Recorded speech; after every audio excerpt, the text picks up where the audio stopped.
Appreciate y'all. What it do? Happy Saturday. Happy Saturday. Come on in. Sit your cell right on down. We may be moving just a little bit slow today. Do a little research, see what's out here in the doggone streets. What it do? How y'all doing? I'm Willie Williams. Appreciate y'all for joining me. This is the Willie Williams Show. This is the midday news show. This is a Saturday. This is overtime. This is overtime. I done messed around and clocked in. I went to the clock and boop. I swipe the card or I punch my number in. I'm around here. What it do? Tell somebody about a player. Glad to see you all showing up. Y'all came and checked on your peoples, even though you may have not gotten a notification. Some say go ahead on and check on around there for player. The 229 Albany, Georgia's in the building. The 302 Delaware checking on in. Pastor what's happening? Say the Bronx, New York is in this bitch. Say what poppin', Pastor Lex? Let's get these 30 minutes of fire. Salute Detroit up in this thing. What's happening? Happy Saturday. Willie say I hit that like button. Chat what's good? What's good? The 502 Louisville, Kentucky in there. What it do? Atlanta, Grady baby is in the house. What's happening? Mississippi is in the building. Keep it coming, keep it coming. Do not be afraid. Do not be afraid to show up and show out. That's what I'm talking about. You say, let's get it. You say, I need to laugh really, really bad right now. I'm going to try to do my best. I'm going to try to do my best to give you what you need today. Shout out to everybody who was doing that overtime. Shout out to everybody who done messed around and volunteered for overtime yesterday. You volunteered yesterday, but as the night was going, you was like, God, dog, I gotta go to work tomorrow, which is today. You know what I'm saying? And then you had to get up early, and now you're on the job like, damn, boy, I should have stayed in my bed. Boy, the hell I had to open up my mouth to say, I'm gonna do me some doggone overtime. I know the feeling. I really do know the feeling. Because I didn't want to come and do the overtime, even though I said that I was gonna do the overtime. See, so I do understand. I do really understand. Shout out to Queen Isis for the $1 cash app. Say just a little something for the plate. I appreciate that right there. Show enough do. Show enough do. I don't think that the notifications had done went out. I really don't think the notifications had done went out, so it's gonna take a while for everybody else to get on around here. I really do understand that. You say, say, Willie, you done did a pop up. I done came in the door. I done came in the door like Biggie them or something like that. I forgot which song that was. Shout out to Anna Zette. What it do? What it do? Appreciate you for being around here. Mississippi, one more again is in the house. The Bronx, New York is in this bit. What's happening? Say, hey, sugar, little to North Carolina in this bit. She say, Pastor, give us some. Whoa. Give us some overtime TD. Please get them likes up because we ain't done yet. Sure enough, ain't. Listen. We're going to try to end off the week by giving all of the rest of the news that we could not get to during the week because it just be so much. It just be so much news where we can't get it all in. And now I'm going to have to try to squeeze a whole bunch of it in today. So we're going to run it. Oh, we gonna run it. Get e-correction and instructions. Get the hell on out here. Shout out to everybody who is barbecuing today. You got your grills on now, and you seasoning your food right now. You seasoning it. Your food right now, but you just lit the grill. You know what I'm saying? You got to give it 15, 20, 30 minutes to go ahead on and get itself together to warm on up before you put that meat on there. I know. Listen. I know what people out here doing. Hold on. Mm-hmm. I know exactly what people be out here doing. Shout out to Mr. Gino for the $5 cash app because you is a double O player. Appreciate that right there. Show enough do. Detroit is checking in. Say alarm on the farm set for 11:58. Oh man, I appreciate you. Show enough do. Say, Willie, I'm sitting here in my pajamas, smoking my reefers and ready to laugh. Well, that doggy, let's go ahead on and get on into it. Where do I want to start? Because I got so much. I got pages and pages and pages. Ooh, we can, well, no. We can say that because next week is where that right there should be at. Bam. Okay. People don't move. Say, I'm scared. All right. Ooh, jeez. Boy, it just be so much. But we're going to start here. We're going to go to St. John's. St. John's. I think that's apartment complex, something like that right there. We have people who is gotta be more careful. Tenants. We got tenants who are saying that they sick of it. Tenants who is sick of their living situation, saying enough is enough, and we finna go on and get on up out of here. We going to Jacksonville, Florida, my state, stay in your ground state, bust a bitch go home state. Please don't run up. We're in Fifth Eye Life State. Here you go, affordable housing, and people sick of it. People finna move out of affordable housing. Whew, boy, it done got deep. Here we go. 1 year after the grand opening of an affordable housing complex in St. Johns County, tenants are contacting News4Jax saying that they are now moving out because of their living conditions. We spoke with tenants of San Marco Heights today who say they want more to be done about alleged unsanitary conditions, overflowing dumpsters and trash cans, and calls to police. The San Marco Heights housing complex off of Hometown Lane is designed to help people with lower household incomes, offering 132 units with 1 to 3 bedrooms, with the average rent between $800 and $1,200. Ooh, average rent in affordable housing is between $800 and $1,200. When the last time you paid between $800 and $1,200 for regular rent? Shout out to Swole for the $2 super chat. Say the 501 Little Rock sending love for the OT pass. I appreciate that right there. I showed enough, dude. When is the last time you paid between $800 and $1,200? And they got the nerve to be moving that. Y'all play too much. Housing complex off of Hometown Lane is designed to help people with lower household incomes, offering 132 units with 1 to 3 bedrooms, with the average rent between $800 and $1,200. This is what tenant Lisa Cortez, who's disabled, told us last December following the housing complex's ribbon cutting ceremony. Amazing. I can do donuts in my chair in my closet. It's so I can do donuts in my chair in my closet. Go ahead. big. Like it's spacious. I can reach everything. Like cameras are leveled. I can cook every day. Say I can cook. Ooh, she sounded like a cooker, and that was sexy how she said I can cook. Oh, maybe she soliciting, or maybe back in December 2022, she was soliciting a player. Yeah. I got a kitchen. Cortez telling News4Jax a drastically different story today about her living conditions. Now there's roaches. There's mold. There's mold coming out of my vents. There's dog poop everywhere. If you go walking through, if you go in the next breezeway and you look, all that is disgusting. Cortez. There's dog poop everywhere. Everything is disgusting. I'm going to get to it in just a second. Sent us these pictures of what she says is dog feces smeared on concrete and images of trash cans and dumpsters overflowing with what she says is waste. Cortez says after she voiced her complaints, she says she learned her lease wasn't being renewed. She's moving out in November, along with tenant Kim Dudley, who says she's worried about her safety. They've had actual, riot fistfights between girls. They've had riots and fights between girls. This is affordable housing. Typically, affordable housing goes to the majority of females. Yeah. Over in the corner here, people finding 6-inch blades on their doorstep, and knives in the trash cans so kids can get to.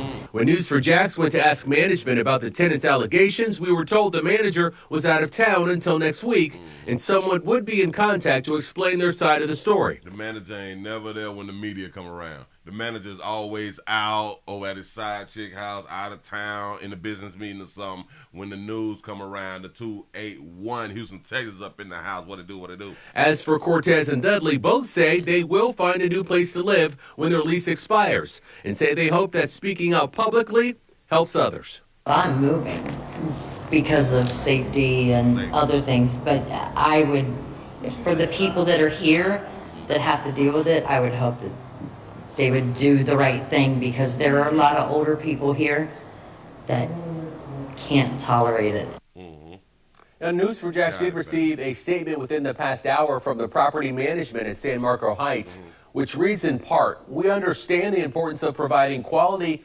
affordable living, and our team takes great pride in maintaining our community. We aim to address every concern brought to our attention with timely, meaningful service. We are happy to respond whenever a resident brings a concern to our attention.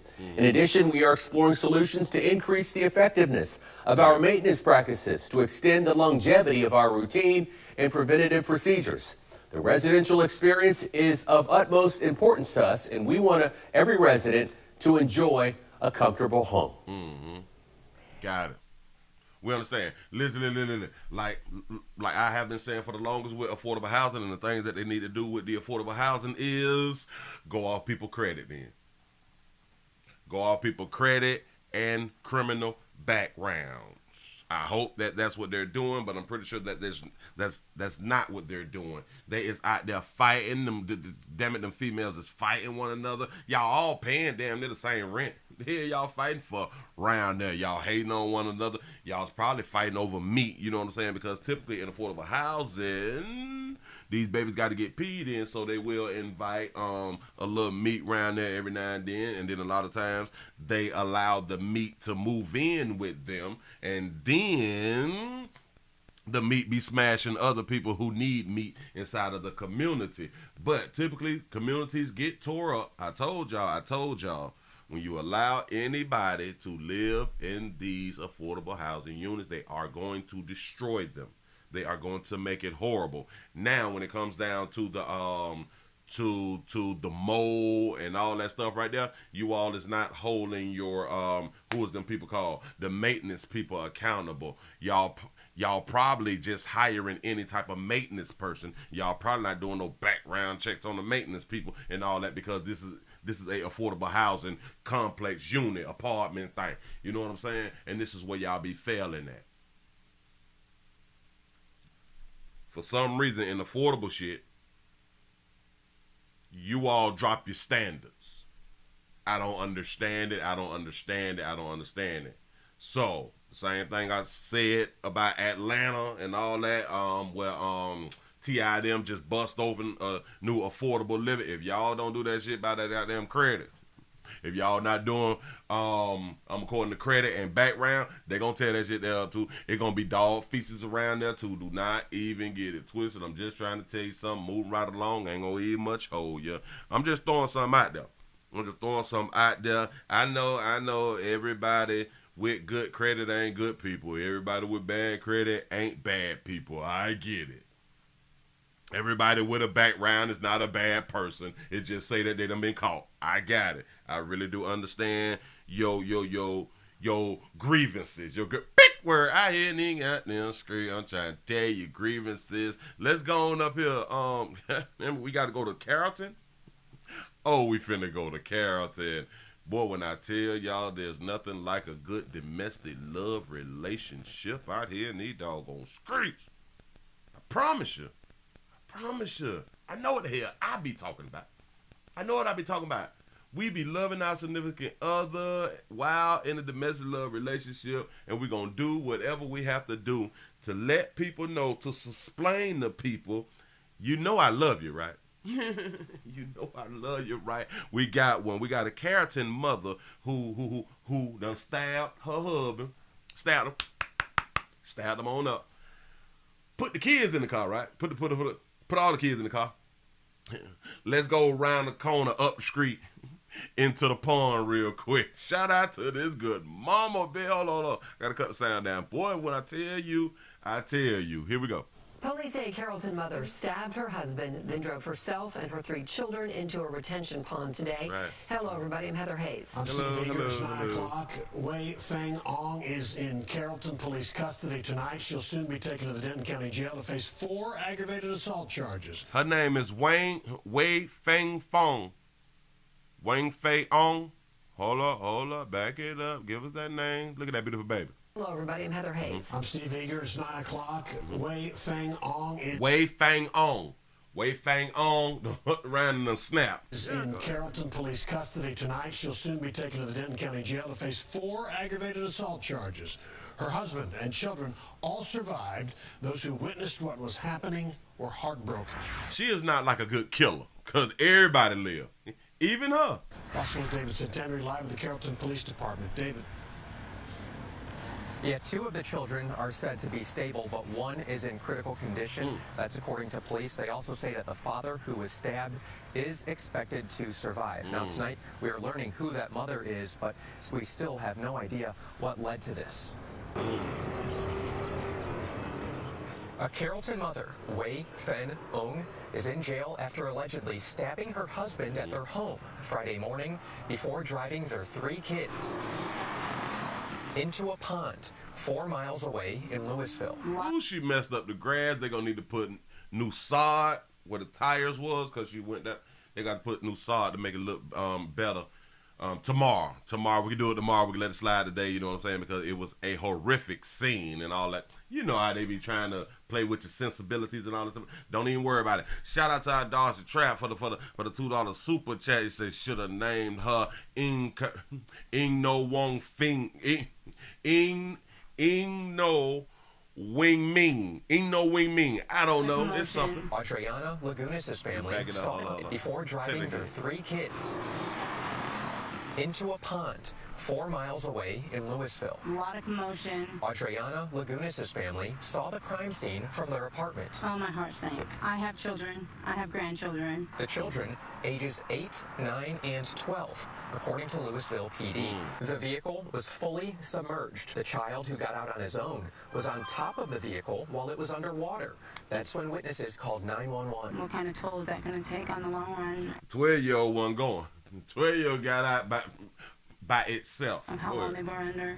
First responders pulled the mother and 2 children from the vehicle. A 3rd child freed himself. 2 of the kids were resuscitated. All 3 are at hospitals. Don't know what's going through anybody's mind at that moment. It's unclear what led to this. My heart is hurting for those children. For those children, for the father, for the mother, too. We do not... So your heart to go out to everybody. You did good when you said for the children. We were like, all right, that's regular stuff. So she's going to leave the father out. And then you surprised us with, and for the father. I was like, oh, my God. Okay, she's human. Okay. And then say, for the mother, too. You should have just said for everybody. My heart goes out to everybody.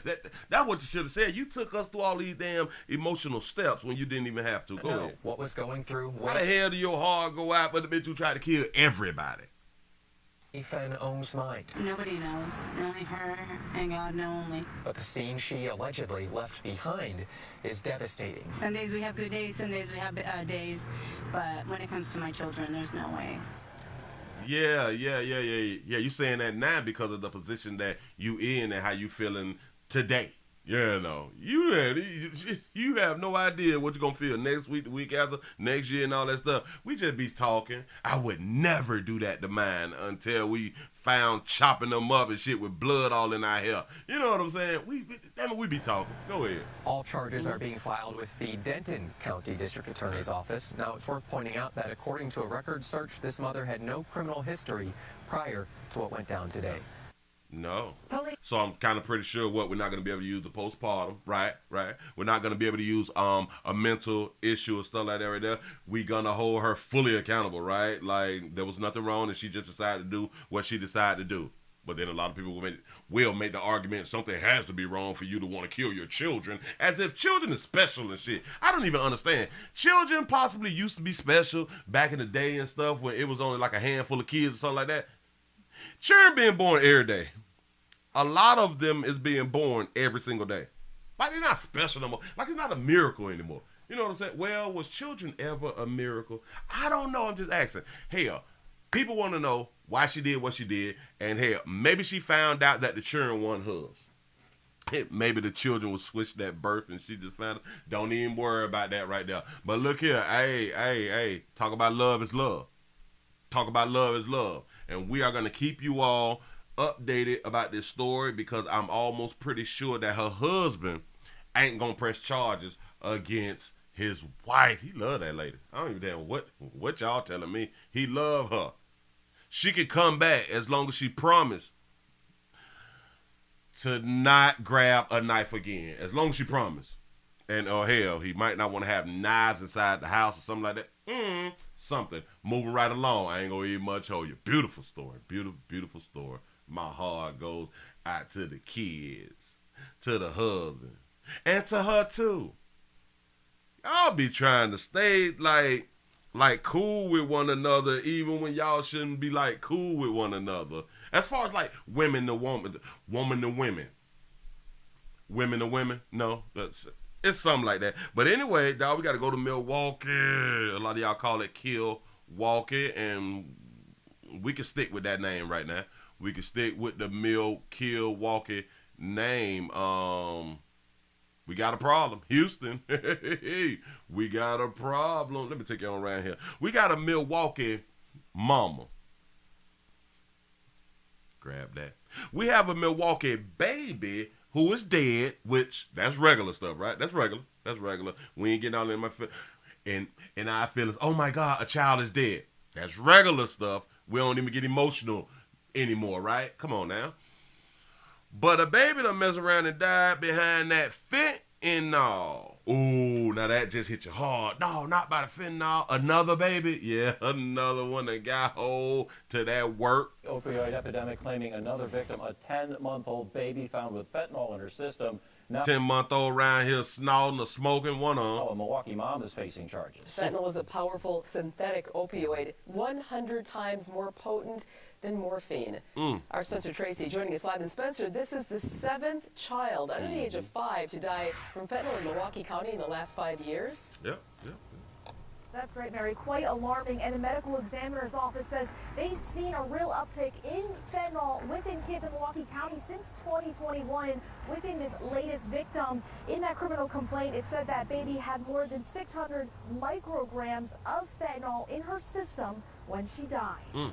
It's just a very powerful opioid. Fentanyl is not only killing adults in Milwaukee County. Every 16 hours, somebody is overdosing from a drug-related death. But we're not, and we shouldn't be seeing it in children. The medical examiner's office says since 2018, there has been 7 drug overdose deaths under the age of 5. All of these cases were fentanyl related. A 10-month-old baby is the latest victim. If you have incredibly potent opioids in the home and a child gets that in their mouth, that can be fatal. The baby's mom, 29-year-old Kiara Hobson. Kiara, baby, sugar, baby. What is you doing with that fentanyl?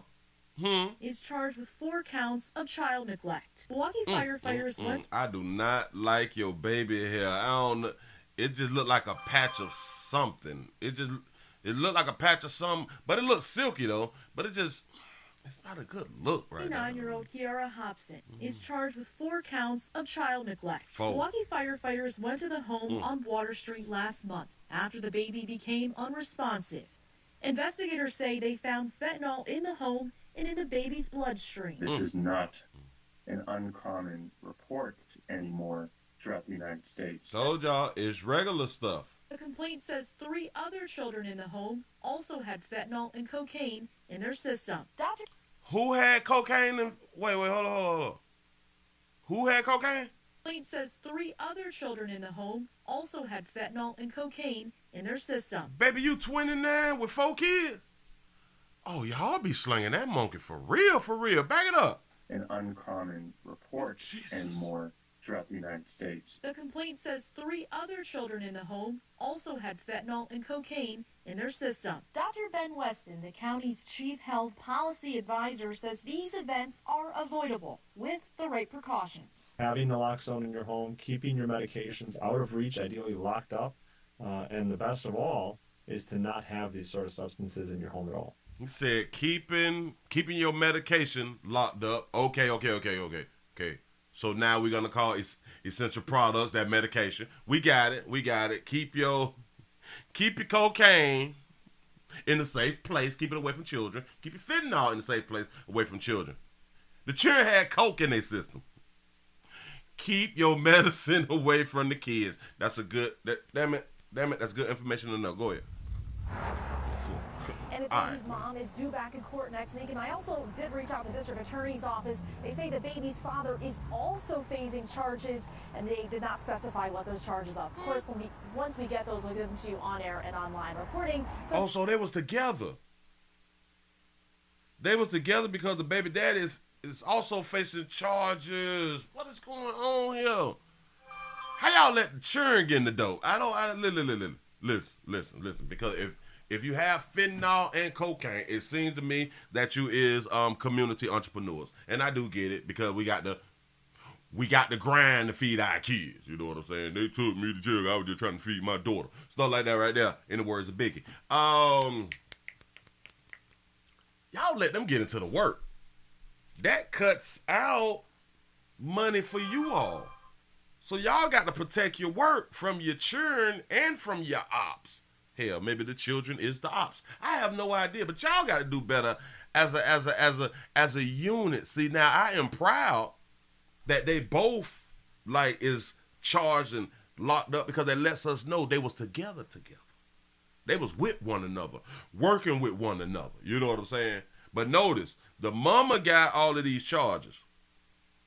The mama got more charges than the daddy got. So, Back in court next week, and I also did reach out to the district attorney's office. They say the baby's father is also facing charges, and they did not specify what those charges are. Of course, once we get those, we'll give them to you on air and online. Reporting from the medical examiner's office, Spencer Tracy, Fox 6 News. We'll look forward to a follow-up. All right, Spencer. We got to do a follow-up on it. Shout out to that baby, though. Shout out to that little 29-year-old. You done push them 4 babies out that monkey. That's what's up. Y'all be young with all these goddamn children. I don't know. Do y'all not like to go to like the beach or something? Do y'all not like to go and hang out and don't come home? Like, you don't like to do stuff like that? Like travel and stuff like that? You don't just like to make a decision and be able to do it? See, because when you got kids, you just can't make a decision and just do it because now you have to think about the kids. It's like a whole problem. I don't understand why y'all want to live y'all life pent down with children. Because nowadays you all don't want to be pent down with a boyfriend. But y'all still want to be pent down with children. I am so confused. But go ahead. That's what's up. Move right along. Y'all keep handling y'all business the way that y'all handle it, but keep y'all medication away from them children when y'all go ahead on the jump because y'all will jump and get the churn back. Don't even worry about it. Move right along. I ain't gonna eat much. Hold ya. Bam.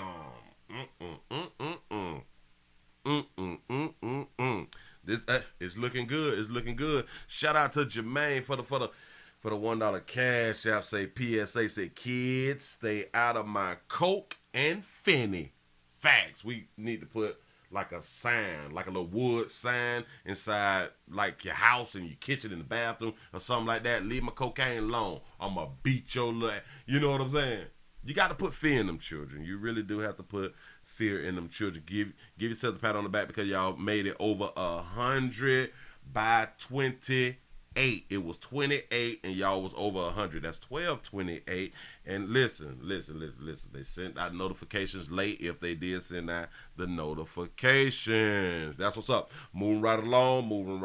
What do we have here? Oh, got you one. I got you one. A serious one. We're going to take this right here. Oh, no. We're going to take this one right here serious. Watch this. And this one here is really, really disturbing because of what they did not say. What they did not say is real concerning. What is this one? Casamigo. Dang, Casamigo. Oh, that's a whole nother. That's next. We got to do that one right there next. Oh, man. We got us one. We got us one. Gonna put this here. Whoo, we got a fella. We got a coaster. A Costa Mesa. Casa Mesa. I think it's in California. We got a nanny who have just been delivered a 707-year prison sentence. Let me say that again. We have a nanny who just got 707 years.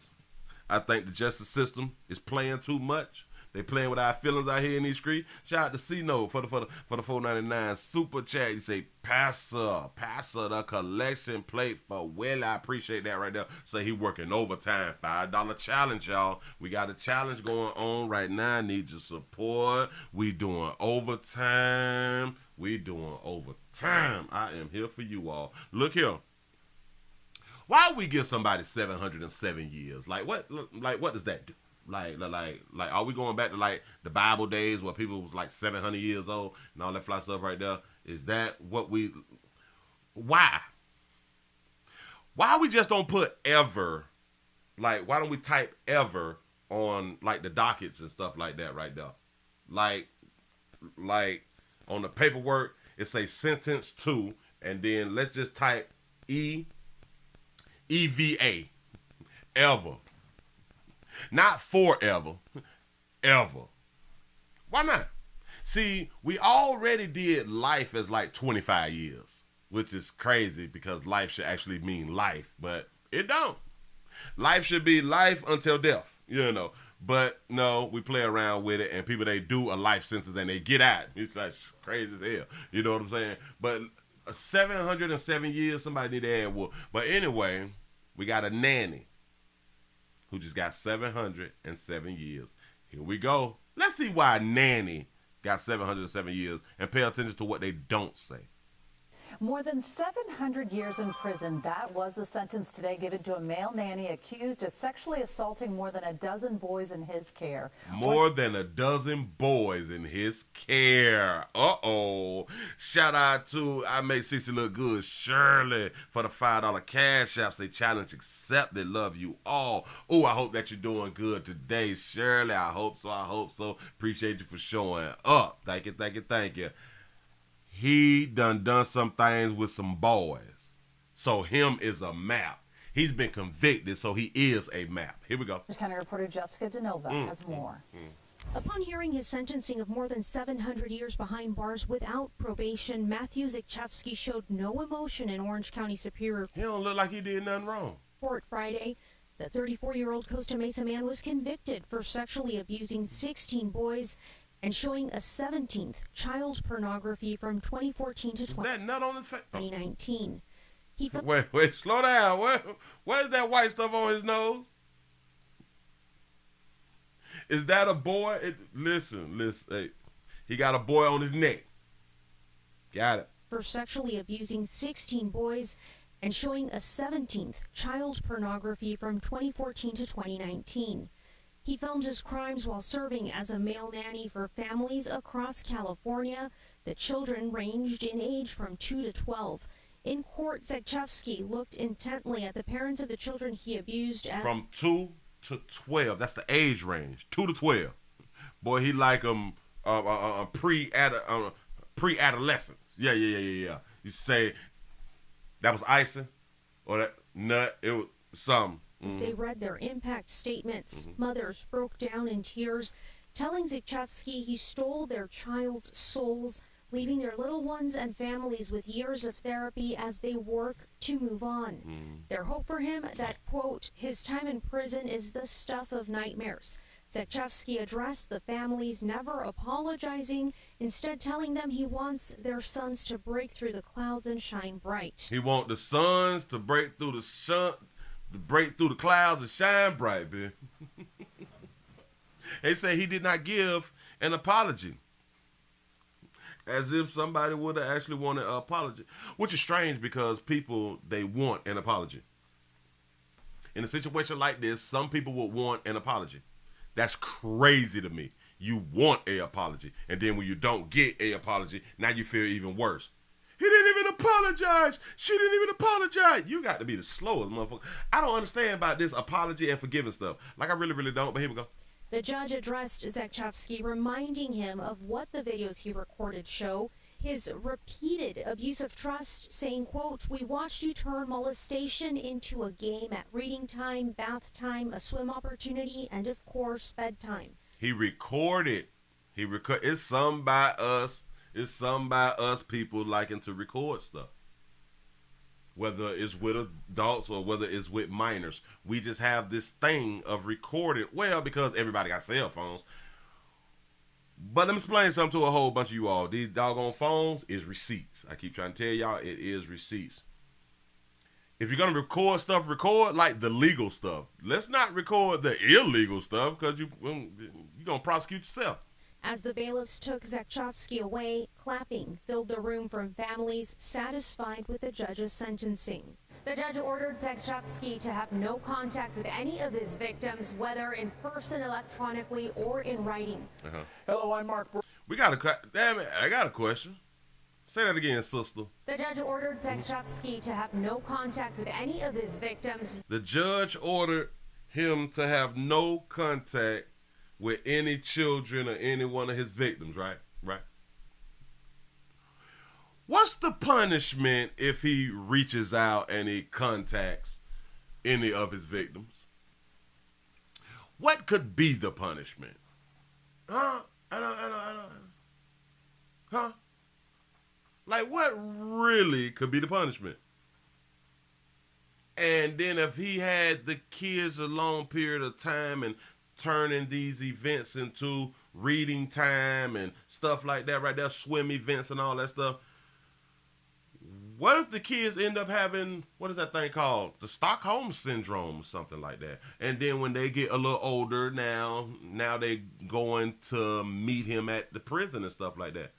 Oh, okay. What happened with Ben Shapiro? I heard that he was having a problem with Candace Owens, but other than that, I haven't heard anything. So, she is going to give him an extra 100 years or 1,000 years. 50 lashes. Yeah, like what the fuck is my punishment when you just gave me 707? You all need to play that in the cash street today. But the 707, the hell is my punishment? I don't understand. He said he's gonna be the oldest man in prison. I'm trying to tell you. He said we watch you turn molestation into a game at reading time, bath time, a swim opportunity, and of course, bedtime. He recorded the whole day. He had a good time with these people churn. They trusted him. Right? Remember I said that there was gonna be one thing that they did not say this whole time. This is a what type of crime? Huh? Come on. Huh? Children molesters get the treatment in prison. Yeah. Yep. They typically do. You say, Willie, we had a female guard got hunched to death. No. Gotta look that there up. Yeah. Listen, watch. The one thing they did not do, the one thing they did not say. This is a homosexual crime. This is an LGBT crime. This is a gay man crime. No. Oh, they don't want to say it. Yeah. You know, because they kept it as this man and, you know, him with the kids and stuff like that. If a man is a predator and a pedo, if he's a pedo and he's pedoing the same sex, that means he's a gay man. Now, out of all of them children, once they get older, I would say a few of them will be homosexual. Because like a lot of homosexual people say, the reason that they are homosexual is because of what happened to them in their youth. Being touched, fondled, raped, and all that fly stuff right there. So yeah. This is a homosexual crime. Something that they like to not say, even though it's being said, they don't like to come right out and say it. Watch this. When somebody do something to a homosexual, it's a hate crime. It's a transphobic crime. It's a homophobic crime. See, we make the distinctions of what's going on when it's a heterosexual towards a homosexual crime. Oh, we point that out. Oh, we point that there out. But when there's a full homosexual crime, no. We're not even going to say it. Moving right along. I ain't gonna even much hold you. Huh? Just saying. Say, will romaine and honey buns be available in 700 years? Gotta be more careful. Nope. I don't even much think so. I really, really don't. Bam. All right. What time it is? Okay. We gotta go around here to mama them. We going around here to mama them. We got a sad story. I think it's sad, or we can make it sad. You know, we can do the best that we can with what we got. A mom. It's 4 minutes. 4 minutes. I got it. Bam. We good to go. We have a mom and an auntie. We have a mom and an aunt. Maybe sisters. I think that they're sisters. Mom and the aunt has been charged. They have been arraigned, charged with a 4-year-old getting burnt. Children is best left with their mama them, like we always say out here. We're not going to change that because that's really what it is. Let's see what happened. Let's see what happened to where a mother and an auntie had to be charged. Here we go. Along authorities say a mother and aunt waited to call 911 after a 4-year-old girl was severely burned. I'm Mike Montecalvo. And I'm Shannon Heggie. The delay in medical care significantly worsening her condition, and now those two women are facing charges. 12 News reporter Sheena Loshuto was in court today as they went before a judge, and Sheena, certainly some of those details were hard to listen to. Exactly, and the aunt in this case is the one that's facing more charges. Police say she was the one who was home at the time that little girl got severely burned. Plus, prosecutors say evidence points to her causing those burns in the first place. Two Seekonk women are facing charges after a 4-year-old little girl was severely burned. It would have been clear and obvious to anybody who observed these injuries that this child was in need of immediate assistance. Authorities say the victim's aunt, Francesca Jerome, and mother, Julene Jerome, both waited a whole day before calling 911. That's what's up. Because, like, they be having stuff to do. So after we get this stuff done, and if the children's still crying, and then we'll run a little child on up to the hospital. It's nothing serious. Shout out to Dunn for the $5 cash app. Say for the OT passer. I appreciate that right there. Here we go. The defendant's failure to act, according to the doctor, led to her being in a critical condition. Led to the child being in a critical condition when she went to the hospital. Police say that little girl was burned at this home in Seekonk behind me. But how exactly did that happen? At least one defendant has a different story than what prosecutors believe. Prosecutors allege the aunt told police the child fell into a fire pit. Then the child fell into a fire pit. Got it. Go ahead. The aunt apparently claims the child was not in pain. But according to the child wasn't in pain. The child fell into a fire pit. We're going to assume that the pit was on, like it was hot, maybe flames or something like that, or maybe the fire was just going out. But the child was straight. To the state, that's not what the doctors who took care of the little girl think. Instead, police say it appears the girl was injured on purpose by a hot liquid. This defendant's own statement places her as the caretaker at the time that this happened. This defendant's explanation as to how it happened is not consistent with the medical evidence. The medical evidence suggests that this is an intentionally inflicted injury, and the child suggested that the defendant poured water on her. And the aunt was held without bail tonight. The mother's bail was set at $25,000 cash. Both women pleading not guilty. That's right. We ain't guilty. Damn, the baby fell on his own. You know what I'm saying? Shout out to Calvin for the $5 cash app. Say for the OT challenge. That's what's up. Y'all, we got an overtime challenge out here on Cash App. I appreciate y'all showing up. Here we go. Reporting live in Seekonk, I'm Sheena Loshuto, 12 News. You say women can't cook no more.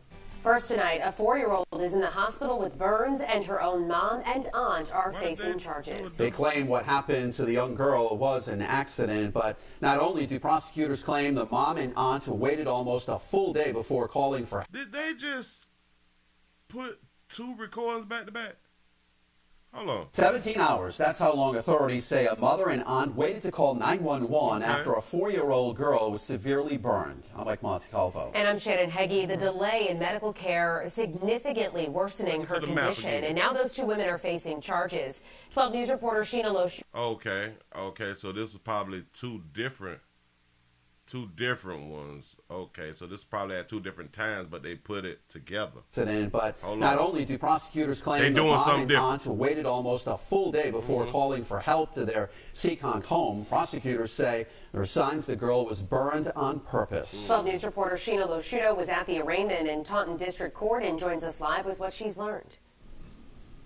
Well, police say the girl was burned on October 8th, and prosecutors say those women waited 17 hours to call 911, and tonight that little girl is still in the hospital. But she said that she wasn't even much hurt. Look at them babies. Look at them beautiful babies. Look at the. I think she is the auntie. I think she auntie, and I think the straight hair is mama.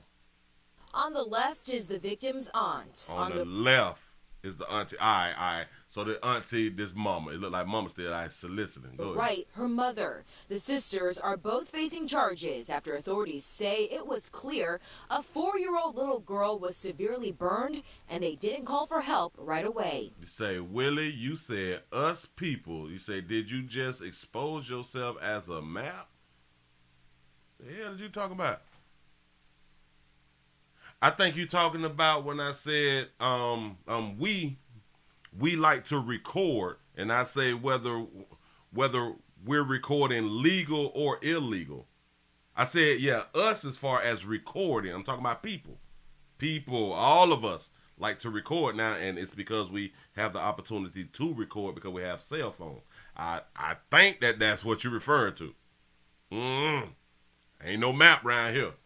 Ain't on that right now. Shout out to C-Note for the $4.99 super chat. Say, Willie, are you getting time and a half OT challenge? Listen, according to the as long as this challenge keep on going, then it's time and a half out here. I sure don't need me time and a half, for real. During the 911 call, this defendant reported that the child was burned at 7 p.m. the night before on October 9th. So that would be 17 hours prior to the 911 call. According to police, the aunt, Francesca Jerome, was home at the time the child was injured, and the mother, Julene Jerome, came home a bit after. So why she just didn't take the child to the doctor, or why didn't she just call the paramedics or something? Huh? Lawyers claim the aunt... It's a single mama type of crime? Yeah. And told investigators the child fell into a fire pit at their home in Seekonk, and then it wasn't clear the little girl was in pain. So if the child fell into a fire pit, then let's just call somebody like the ambulance to just come check the child out. It's an accident, right? Prosecution says they don't believe that. She informed police that that evening when she had a chance to view the child, that the child did not have a physical mark on her. Which I would suggest to the court is incredulous based on the report that was issued from the hospital showing the extensive burns. The state also alleges that the child's injuries are more consistent with a hot liquid being poured on her on purpose. Ooh. So the child had hot liquid burns. Auntie say when I saw the baby, the skin looked fine. You know, the child had liquid burns. But the aunt's defense attorney says his client stands by her story.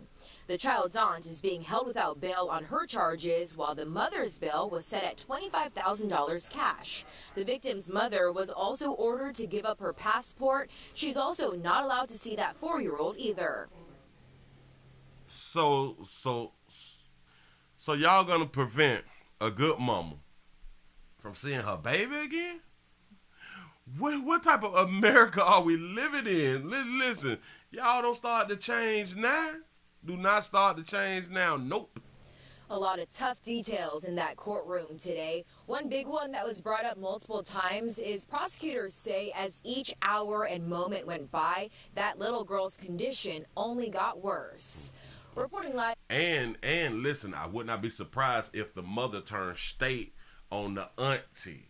They said that the child was like hot liquid burns while the mama wasn't there. Bitch, she burnt your baby. So is you gonna stand with your sister or you gonna stand with your baby?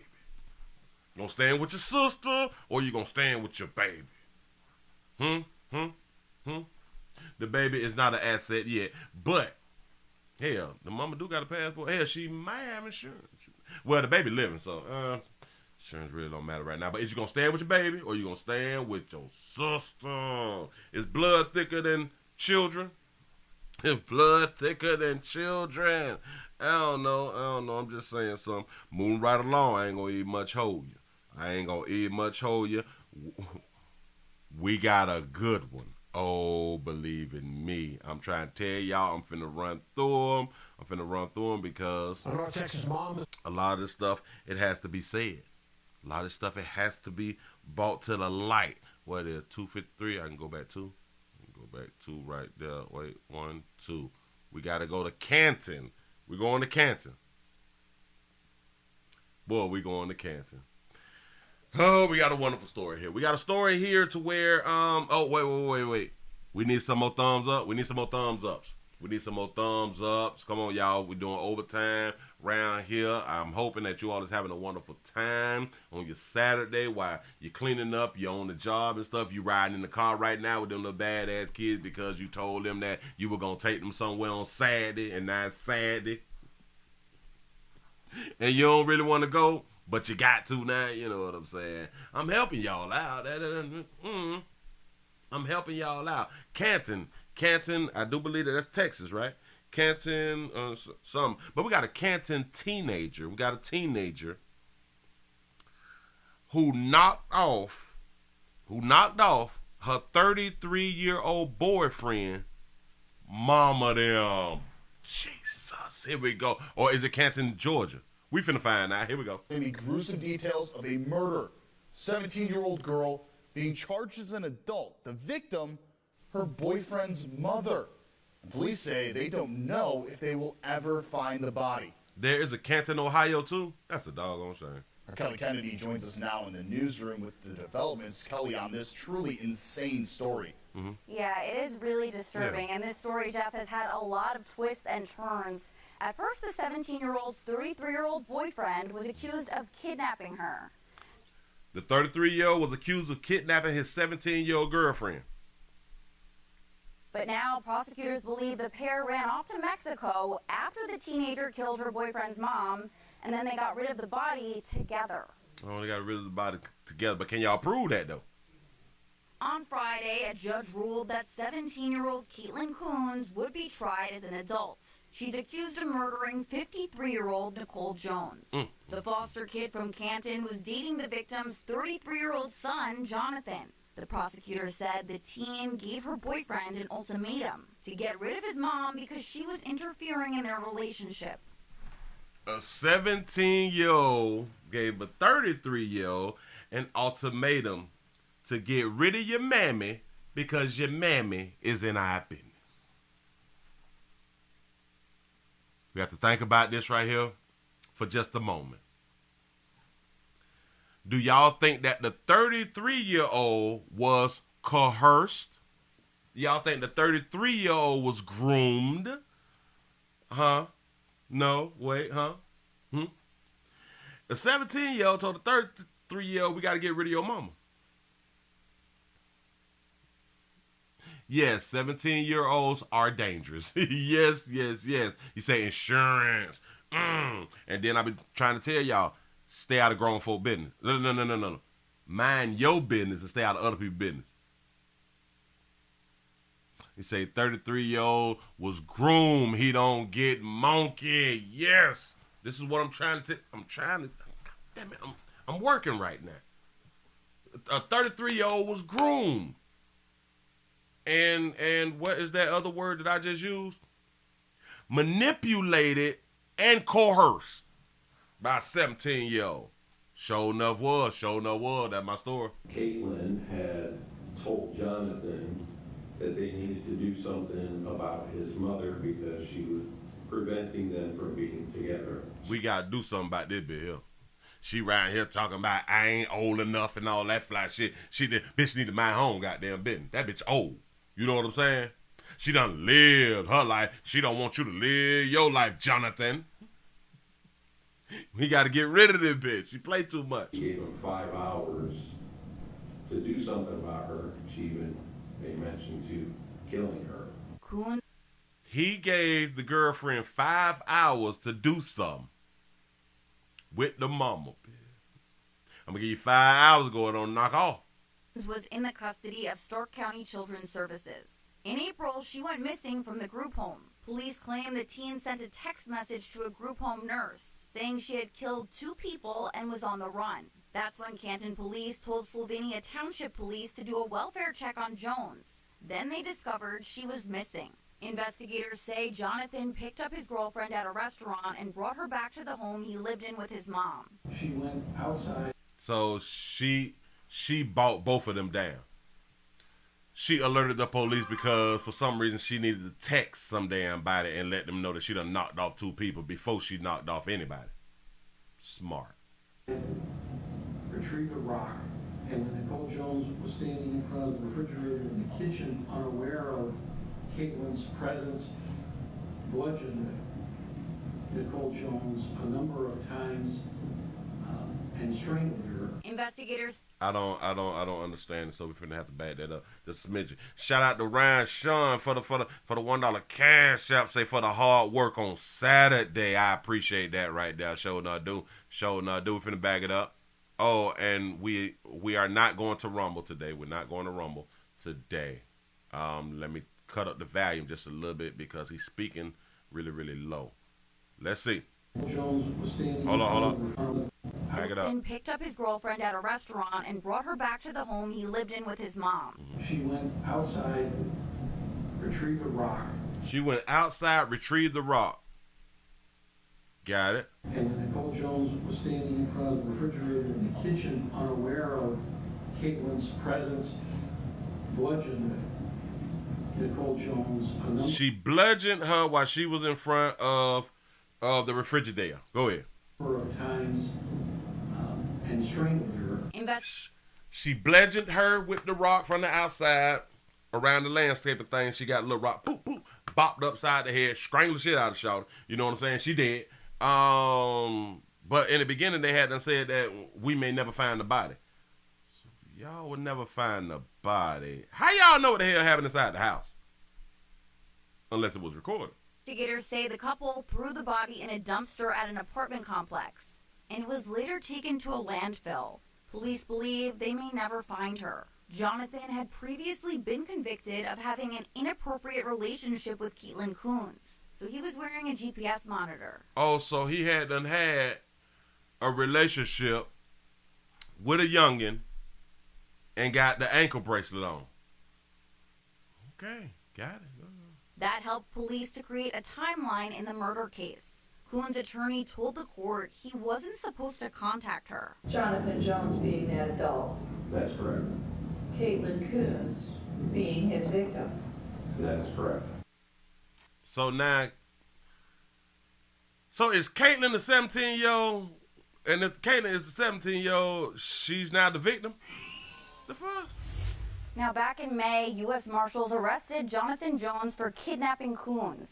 They found the couple in Mexico, which police say is where they ran off to after. So Caitlin Coons is the 17-year-old, and she just called the 17-year-old a victim. Dumping the body. Now, Jones. Hold on. I got to bag it up. I missed what she said. That's correct. Caitlin Coons being his victim. That is correct. How the hell is y'all gonna say that Caitlin Coons is the victim? Oh, this probably the defense. It might be her attorney because now they're gonna make her a victim to a 33-year-old man. Yeah, that she groomed. But yeah, go ahead. Now, back in May, U.S. Marshals arrested Jonathan Jones for kidnapping Coons. They found the couple in Mexico, which police say is where they ran off to after dumping the body. Now, Jones is also charged in the murder of his mother.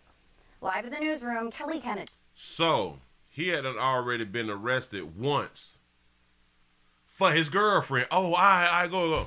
Now, back in May, U.S. Back in May, he was arrested for Marshals arrested Jonathan Jones for kidnapping Coons. For kidnapping her. So then that means that they also need to drop the kidnapping charges.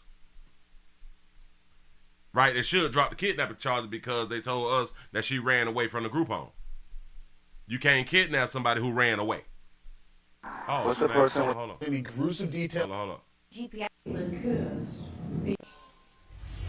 Now, back in May, U.S. Marshals arrested Jonathan Jones for kidnapping Coons. They found the couple in Mexico, which police say is where they ran off to after dumping the body. So, yeah. So, he got the anklet on, and then they ran off to Mexico and shit to where them folks had them pick them on up. After they supposed to be killed the mama. They said that they may never find the body. How do you know what the hell happened inside of that home? How do you know that she went outside, she grabbed a brick or whatever from the landscaping job? She got that, she walked up behind little mama, smashed in the back of the head, choked on that, killed it to her. They threw the body inside of a dumpster. The dumpster was then dumped inside of a front loader and then taken to the landfill, and they may never find the body. How the hell y'all know all of that right there that happened? How do y'all know, and how was y'all able to prosecute them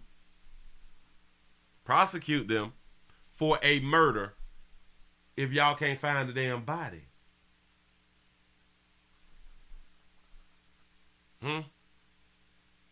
Now, I'm pretty sure that they did a search of the house and they tested for blood and all that stuff. They probably found blood and all that fly stuff right there because they probably did not do a good job of cleaning. But where the damn body? Hell, the blood that they probably found, his mama period was probably on.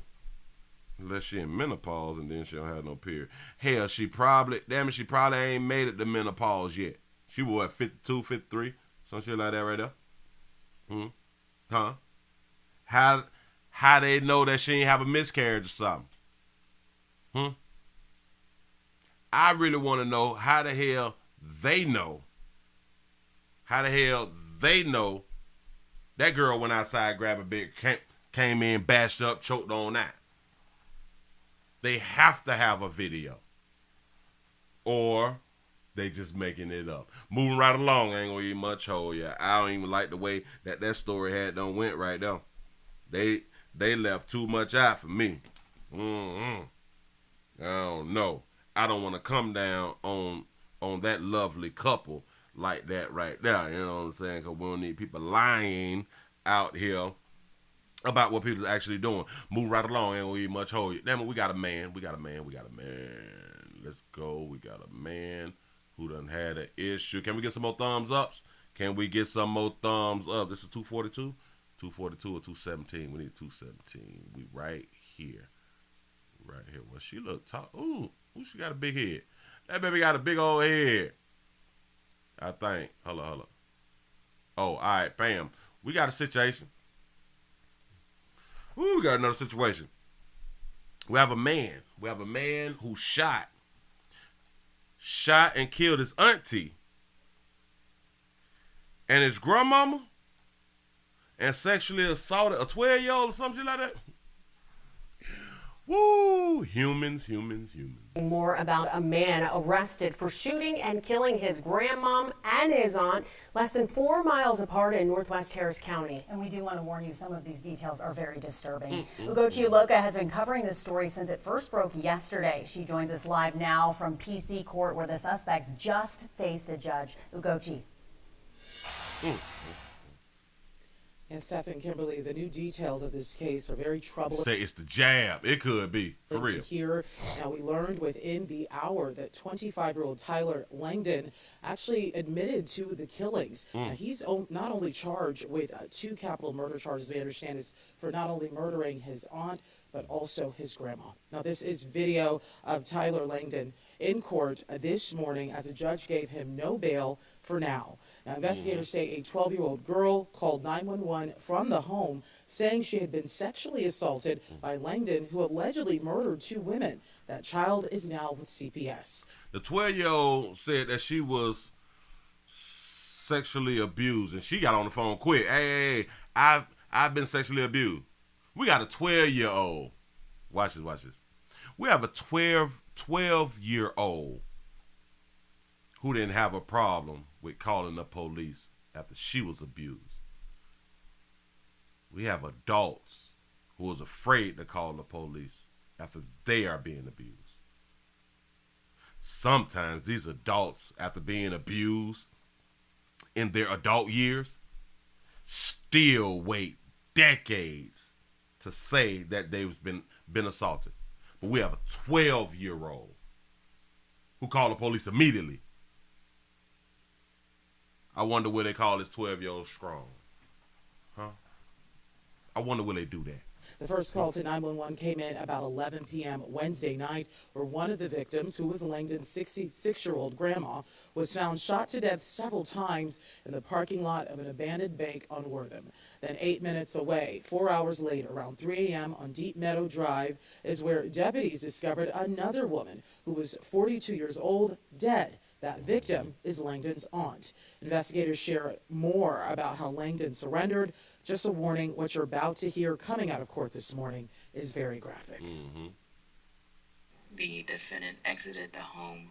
When he surrendered to officers, he was in possession of a 9mm handgun and a folding pocket knife. He confessed to killing his grandmother by taking her to the bank parking lot, shooting her, and then mutilated her. She must have did something. Really tough to hear there. Now, Langdon has a very lengthy criminal past, including criminal trespassing at the home, where investigators say he was not welcome there. We're also learning out of court this morning that the aunt that he allegedly killed filed a complaint, and he was even charged back in April, but it was dismissed. Steph? So the auntie had done snitched on him, son did the complaint thing, and still want to stay in the community. We can't be snitching and people know that you snitching and stay in the community. This is why we have a thing called snitching anonymously. Do not snitch non-anonymously. It can turn around and bite you in the boo-boo. I'm just trying to help. Moving right along. I ain't gonna eat much, hold you. I'm just saying here, I don't know what the hell they did, but obviously what they did was possibly like the wrong thing. They possibly did the wrong thing and it got them dead. You know, because they women and they feel like they can do what they want to do and no consequences or repercussions. Moving right along. Y'all, this is a sad, sad story real quick. This real sad. Let me go put this up here on the screen. I think they played with us. I think they played with us too much out here. We got Cassie and Sean Diddy. Cassie and Sean Diddy Combs had done settled the lawsuit after she accused him of rape and abuse. Remember, this was one day after she filed charges. One day. I think it was like a whole 36 hours or something. They done came to a damn settlement out here in these streets, man. I can't take these folks serious. I can't take them serious. Real quick. Cassie and Sean Diddy Combs has reached a settlement in a mere 24 hours after the R&B singer filed a lawsuit against him, accusing the hip-hop mogul of rape and years of abuse.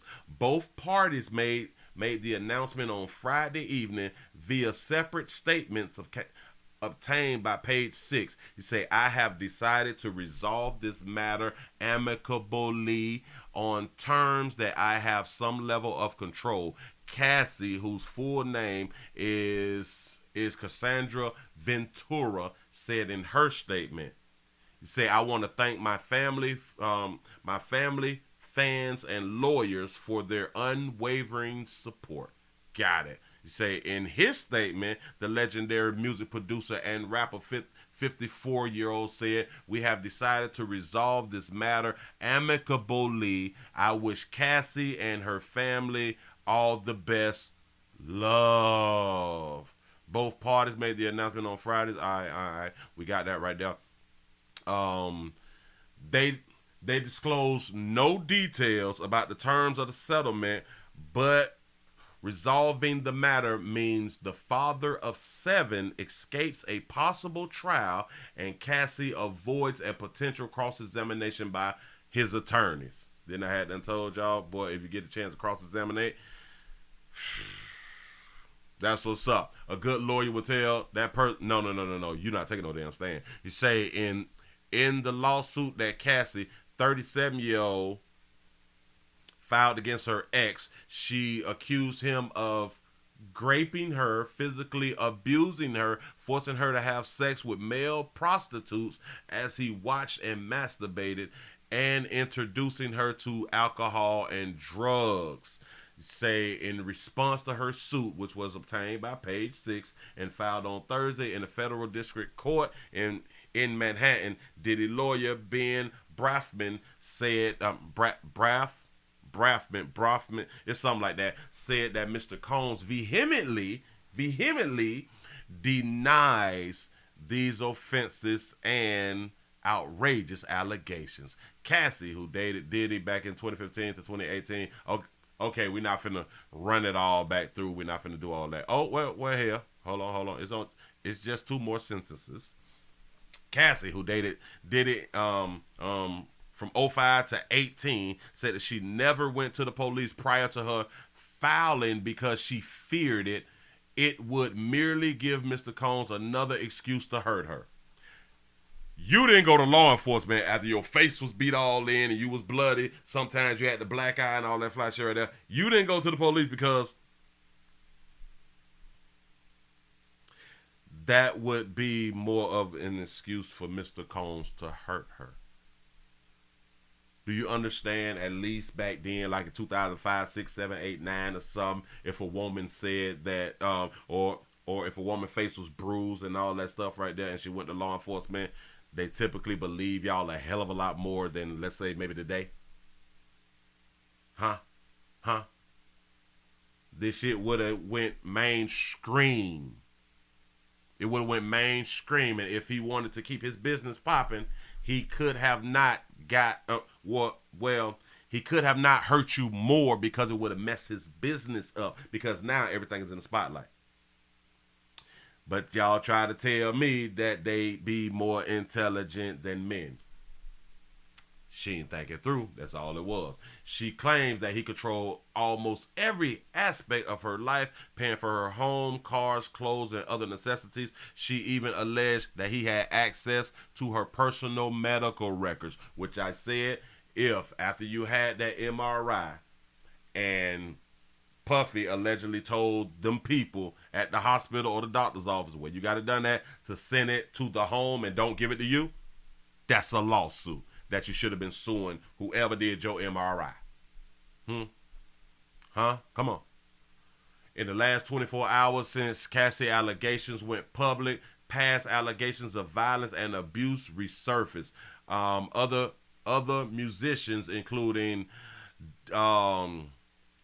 Dante Kane's Aubrey O'Day, also publicly voiced their support for Cassie. That's what's up. Y'all did it amicably. We don't want to go at each other no more. We don't want to do that. Thank you for all of your support to my friends and family. Then I hadn't told y'all that she wanted to. Watch this. She came out and said, when we read the story, that she was also doing this for women. She said she was also doing this for women. In my mind, if you was doing this for women and you really wanted to get this abusive person, let's say, off the streets, you would have also did it criminally. But no, this is all about money. This is all about money. And in my mind, if they would have went to court, she really would have lost, because she would have been cross-examined, because now you have to prove everything that you said. Shout out to Donald for the $1 cash app. Say sad that offering. I appreciate that right there. I sure enough do. Now, a lot of people may say, well, hell, did he settle out of court because he's guilty? Sometimes that's true. Sometimes it's not true. sometimes it's cheaper for you to settle out of court than to keep going through court procedures and proceedings and court dates and all that stuff, because it actually put a wrench in your schedule out here. You know, when you can be on vacay and stuff like that, and now you really can't be on vacation because now you got to keep going back and forth to court. And when you have a lot of money, it's kind of hell. How much money? Okay, we're not going to give you the 30, but I give you like 10. You know what I'm saying? Hell. We're not going to give you 10, but I throw you 5. You know what I'm saying? And or whatever the payment is, maybe the money that he made from her being an artist, just giving it to her now inside of the settlement. So, okay. All right. Now, nothing else can be said about him. I want y'all to understand it. Nothing else from her can be said in public about him. But I wonder if her husband says something, how would that affect their her settlement? Because they're married, so they are one. So if the husband come out here and keep taking jabs and all that shit and will it affect the settlement? You say it was $12 million. You say a long-term investment. You say she ain't got no damn $30. You say she only got less than a half. Yeah. I really do not think that they settle out for 30, because you don't settle out for what the person is asking for. Nope. Shout out to Donald for the $1 cash app. Believe all women. She said, slide my money. That's really all this shit was about. He said, we'll write a book about it using a ghostwriter.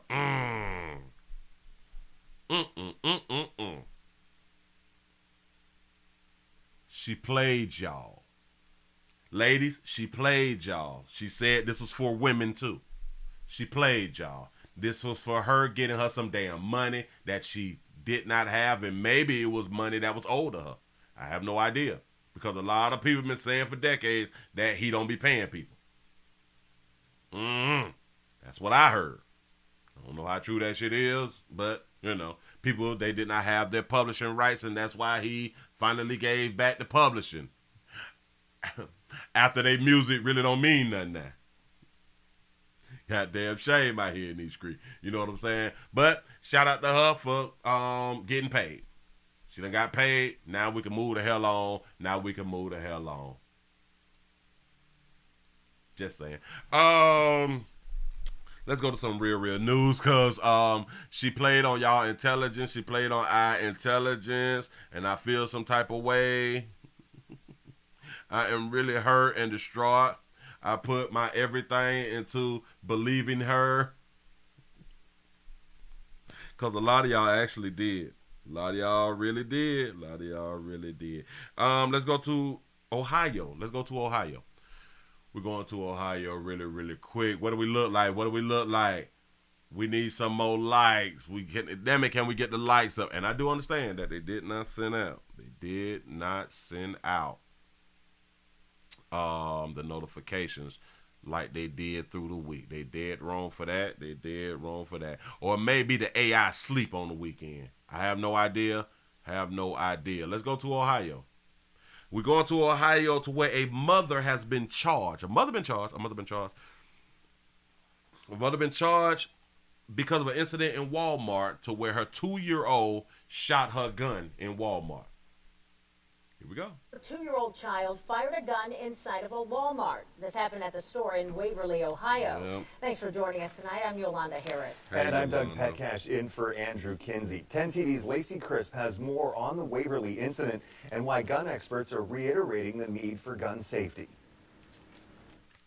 Waverly police say the mom had a 2-year-old inside this Walmart when the toddler grabbed a gun out of the mom's purse and fired a shot. The 2-year-old must have saw an op.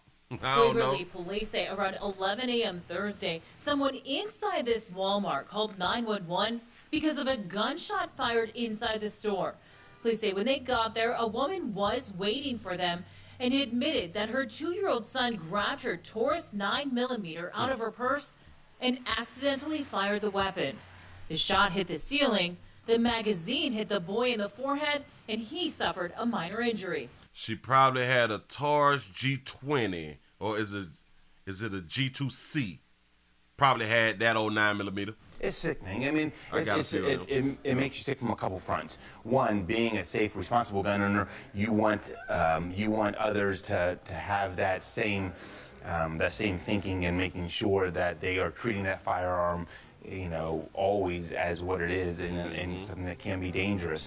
Eric Delbert is the owner of LAPD Gun Shop and says he's thankful the boy wasn't hurt worse. And it's also sad to think of the potential trauma that a child went through having a firearm go off. It's loud. It's in a confined area. Walmart does not allow open carry in its stores. It has different rules regarding concealed carry. In the state of Ohio, it's permitless carry, meaning that if you're legally able to own a firearm, you can legally carry it concealed.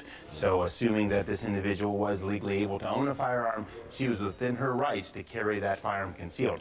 Delbert says this is a reminder of why gun safety is so important. That's right. We're in this field. We deal with firearms every day, but we don't lose sight of how dangerous they can be. And you have to always remember that as a safe, responsible gun owner, that has to be top of mind all the time.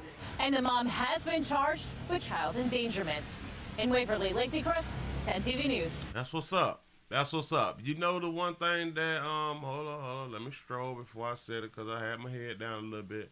You know the one thing that they didn't do in this whole thingamajig, this whole video, right? We didn't get a chance to see the mama. Why we didn't get a chance to see the mama? Y'all know if it was a man, they would have showed us the man, though. Oh, they would have showed us the man. Promise you, they would have showed us the man. There wouldn't have been no thought about it. They would have showed us the man. Moving right along, I ain't gonna eat much hold you. Gun safety, please keep churning away from your guns. Do everything that you need to do to who the hell did that right there? Do whatever you need to do to keep your guns safe because children can hurt guns. Yeah, right? You say, is the gun okay though? Yeah. Is the gun okay though? Good question. Hold on. Bam. I think that we had done did that one right there, and that's why I scratched that there off. Sure enough did. Let me go on and scratch that there off real quick. We did that one. Got that out the way. Boy, we running through them. Hold on. Swole up. Wait a minute, because I knew. Oh. All right, bam. Hold on. We got some more. Y'all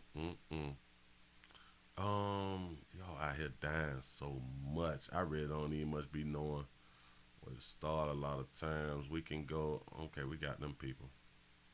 Hold on. Shout out to Big Girl. For the $2 super chat. Say, where the video? Where is the video? It's coming. It's coming. Hold on. Oh, this one right here, it just may throw y'all off a little bit, or you all may be concerned about what I'm about to buy. We have a bill. We say, let's celebrate their first super on the live stream. Oh, man. Oh, this is like your first. I appreciate that right there. I sure enough do. Sure enough, the first super sticker, super chat. It's one of them shits. I have no idea. We have a bill. We going to Texas. I think this is Texas. Let's put this here up real quick. We have a bill that makes it illegal. It makes it illegal to enter Texas. A bill has been passed to make it illegal to enter Texas illegally, and it's a misdemeanor, right? This is what we're doing. This is the bill that just passed. You enter Texas illegally. You cross that border illegally. It's a misdemeanor, right? We would you not agree to that? As an American, as a citizen, would you not agree if you cross the border, it is a crime. It is illegal, right? It's been illegal like forever, but it's illegal, and now it's gonna be a misdemeanor, right? I think that's okay, right? Well, let's see what Democrats think. A border security measure headed to Governor Greg Abbott's desk is expected to end up in a big legal battle in court once it's signed into law. Another bill is headed back to the Senate. Fox 4's Dan Godwin here to explain. Good morning. Good morning, Brandon. One of the bills, SB 4, would make it a state crime in Texas to cross the southern border to enter the U.S. illegally. Have all members voted? There being 83 hours and 61 days, SB 4 is finally passed. SB 4 would allow state and local law enforcement officers to arrest people for a misdemeanor who get into the country illegally. Democrats have called it unconstitutional and raised concerns it could lead to racial profiling. They also voiced familiar objections that the state was overstepping its authority when it comes to policing the border. Democrats call it unconstitutional that we arrest and give them a misdemeanor for crossing the border. Can you say that again? There being 83 hours and 61 days, SB 4 is finally passed. SB 4 would allow state and local law enforcement officers to arrest people for a misdemeanor who get into the country illegally. Democrats have called it unconstitutional and raised concerns it could lead to racial profiling. It could lead to racial profiling. Unconstitutional. Does the Constitution apply to strangers? Does the Constitution apply to foreigners? Does the Constitution applies to people coming here illegally? Huh? Shout out to Donald for the $5 cash app. Say STD Friday Clinic copay. Pastor, I appreciate that right there. Show enough do. For real. Yeah, right. The Constitution applies to Americans. So what are we talking about? It's unconstitutional. Huh? It can cause racial profiling. Yeah, if you look like somebody who came over here illegal, everybody should be profiled. What? We had the thing in New York was what it was. Stop and frisk, right? They said that right there was profiling. Okay, maybe it was profiling. But watch this. By them profiling, they got thousands of guns off the street. Maybe it was profiling. I don't want to argue that. But by them profiling, they got thousands of illegal firearms off the streets. So was it worth them profiling? Huh? I don't know. Was it? In my mind, if we got so much done, then the profiling was actually good then. Huh? No. Okay. Who get into the country illegally.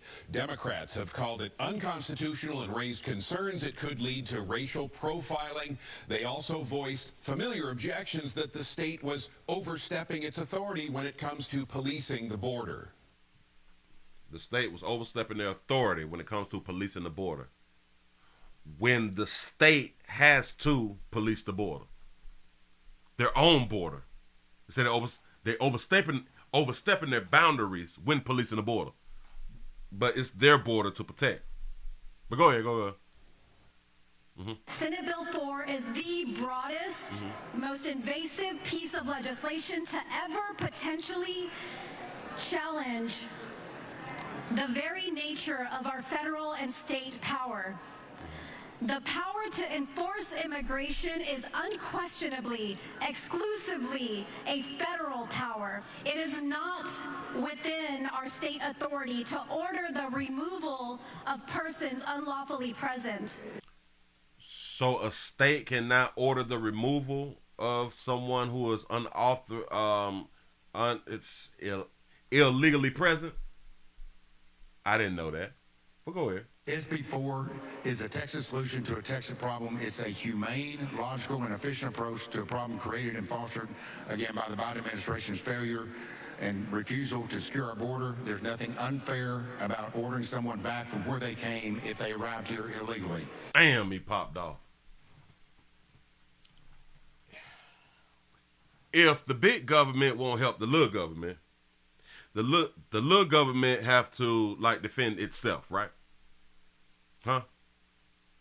The little government have to defend itself. A lack of the administration, the Biden administration, doing something about that goddamn border.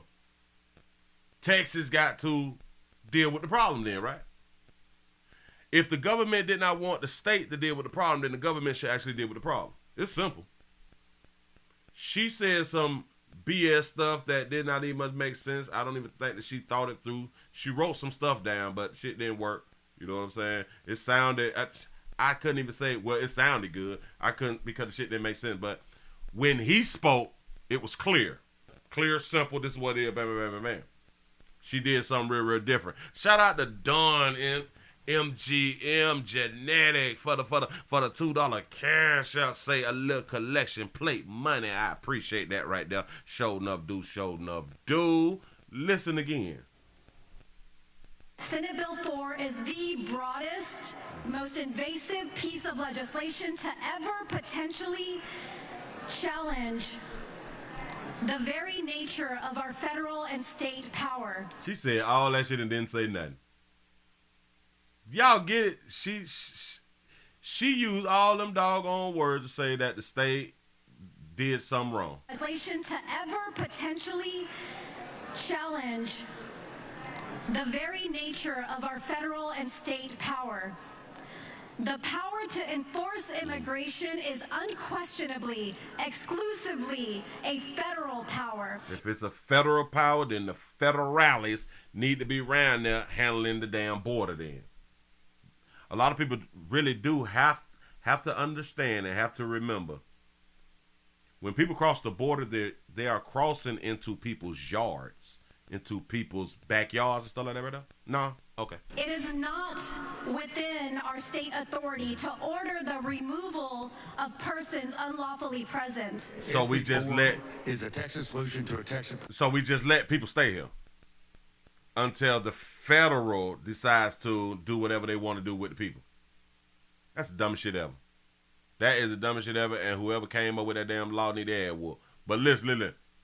Watch him. SB4 is a Texas solution to a Texas problem. It's a humane, logical, and efficient approach to a problem created and fostered, again, by the Biden administration's failure and refusal to secure our border. There's nothing unfair about ordering someone back from where they came if they arrived here illegally. You see how simple and sweet that was?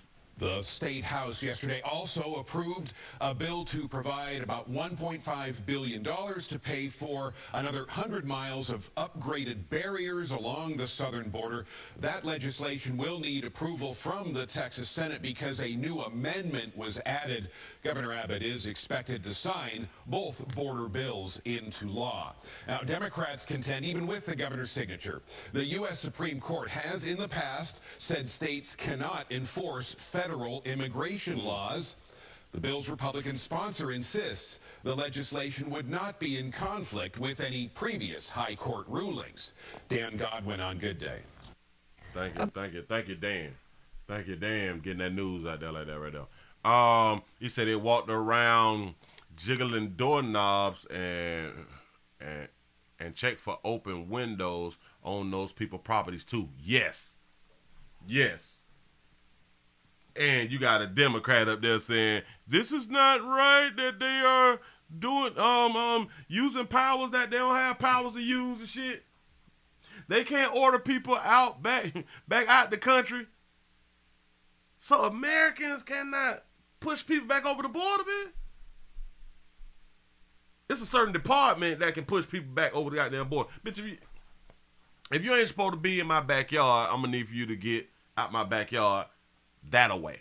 You ain't finna get out my yard coming through my house and out the front yard. No. You came in my yard through the backyard. You finna get out of my yard through the backyard. Or should I have to wait for, like, the federales to come on around here and remove you and send you back across the street? Huh? But these are Democrats, though. These are your Democrats because they do not live on the border. But for a lot of, which is still strange that it's so many Democrats who do not mind the illegal immigration. They do not mind the immigrants coming over here. And it's crazy because it takes away from the American people. It really, really do take away from American people. And which is also strange, the people who are making these laws, who is all for illegal immigration, they have children that they're raising. And you're raising up these children, and your children is going to have to compete with people who are illegal. But you don't care about your children in the future, but you do care about children. That's what's up. At least that's what y'all tell us. You know what I'm saying? This is how you all be talking to us people, like we slow as hell out here. Moving right along. What is we doing? What is we do? Oh, Jesus. Oh, we did that last night. We did that one last night. Hold up, swole up. Oh, damn it. I almost missed it. And I think that this was the one here. Oh, that's a 303. Got it. Oh, boy, we got a sad story. We have a father shot and killed, I think, in front of his kids in an Atlanta gas station. And we got a bolo out. Right now. Here we go. All new tonight, within the last hour, Atlanta police released photos of two people believed to be tied to the deaths of a father at a gas station on Campbellton Road. So take a good look at these pictures on your screen right now. Police say they left the gas station in a black or blue SUV. Witnesses tell us the man was killed in front of his children. It's really just a tragic story that we're sharing with you all. We've been working to learn more about the victim throughout the afternoon. 11 Alive's Erica Murphy spoke to his family today and has more from Southwest Atlanta. Remember when people wouldn't, like, even fight you when you was with your kids? They wouldn't even kill you while you was with your kids. They will wait until you're not with your kids and not like your mama and like your grandma or something like that. They don't care no more. They don't care. And Jatavius Favors was just 25 years old, and he was the father of two young children. Jatavius was shot several times here at the Chevron station on Campbellton Road on Wednesday night. And now police are saying they are looking for two men in connection with this killing. He wasn't armed. He was not aware. He was just going in the store to make a purchase. Jatavius Favors' sister doesn't want her face shown, but says she's devastated over the loss of her brother, especially knowing that her niece and nephew saw everything. She was with his baby mother and his kids, and they witnessed everything. It was two kids in the car, his son and his daughter. Atlanta police responded to the 2100 block of Campbellton Road near Delow Drive last night, just after 10:30. It appears that there's possibly a dispute at the location that led to the shooting incident. And our suspect vehicle is going to be a blue Jeep Compass. EMS workers pronounced Favors dead here on the scene. Now police are watching surveillance footage looking for two men. This case has community members like Pastor Darrell Winston hoping for change. It is indeed another senseless murder and killing that we can't get numb to. We can't be indifferent. We cannot engage in a see no evil escapism. We're going to have to engage. We're going to have to step up our efforts. While police continue their search for suspects, resident Mike Thomas says he hopes the suspects are brought to justice soon. But I know they got him on camera. That was wrong. They shot the boy where his kid was inside the car. I told y'all. See, player came up about the time that I came up. It's wrong. It was wrong to kill and fight while people around their damn churn. And that's not right. So I hope they catch the guys who did it. Dang. Now, earlier today, I spoke with one of Jatavius's family members who told me that they have a meeting scheduled, or had a meeting scheduled rather, later this afternoon with Atlanta police to learn more about the investigation and the case. I also learned that those 2 young children that were in the car that watched as this horror unfolded were just 1 year old and 6 months old. Reporting from Atlanta, Erica Murphy, 11 Alive News. 1 year old and 6 months old. Jeez. Erica, thank you so much for bringing us that update. We want to show you this. They go to pick. If y'all know Buddy them, go ahead on and drop a dime on them. Take one more look at these persons of interest. There is a reward of up to $2,000 for information in this case. I was like smiling, and then I'm like, when they say up to 2,000. Y'all got to stop saying that right there. Stop with the up tos. Tell a person what? It's 500, 1,000, it's 1,500, it's 2,000. Stop with the up twos, man. We do not like to hear up twos. We really, really don't. Moving right along. I ain't gonna even much hold you. Cut that fly shit. They're out, man. Stop playing with people Christmas like that. Stop playing with people Christmas like that. It's not a good thing. Damn it. We got a who is Buddy? Okay, bam. We got one. And what's Buddy's name here? We got a 22-year-old. All right, let me go and put us up on the screen. Whoo, boy, we running through this goddamn news today, boy. I'm trying to give y'all at least like 20. I'm finna try to do 20. I'm hoping.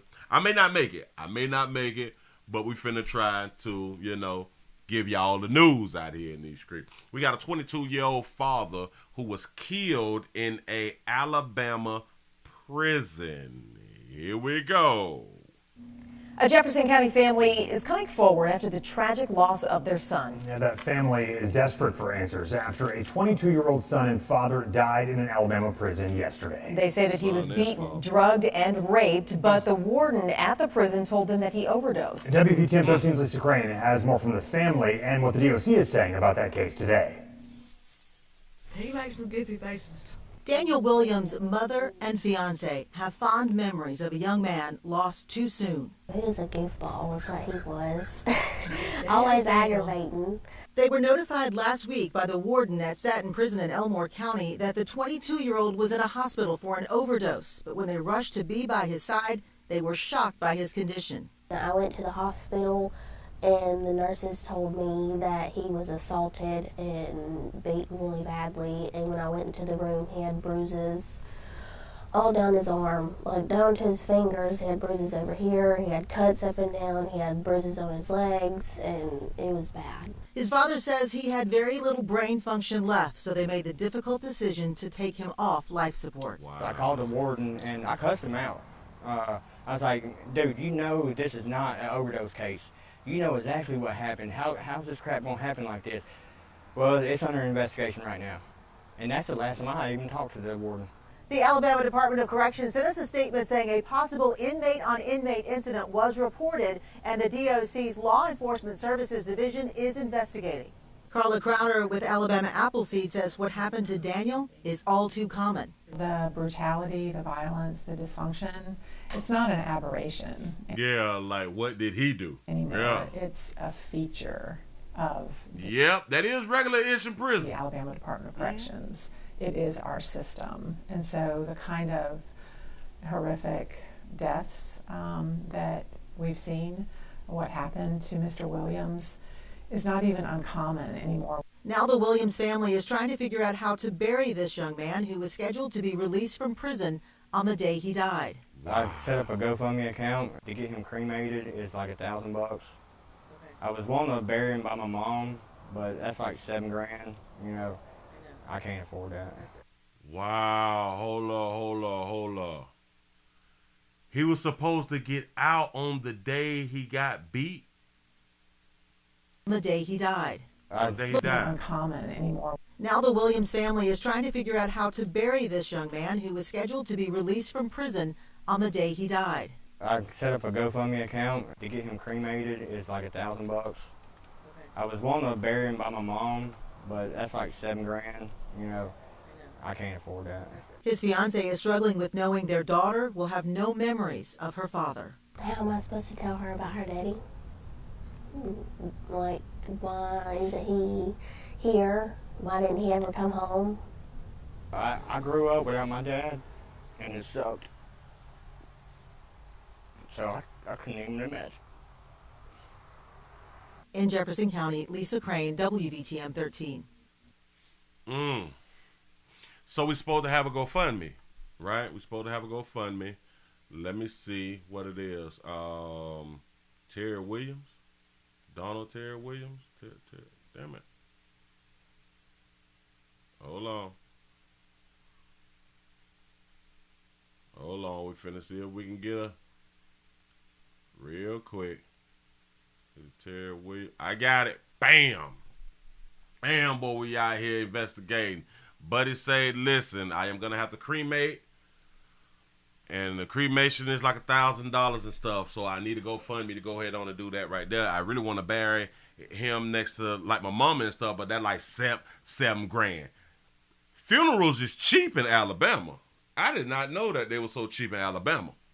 That's what's up. So he had to create a GoFundMe. Now, this is what I want to say. Parents failed him. We don't have life insurance. Watch this, watch this. He had, oh, wait, damn it.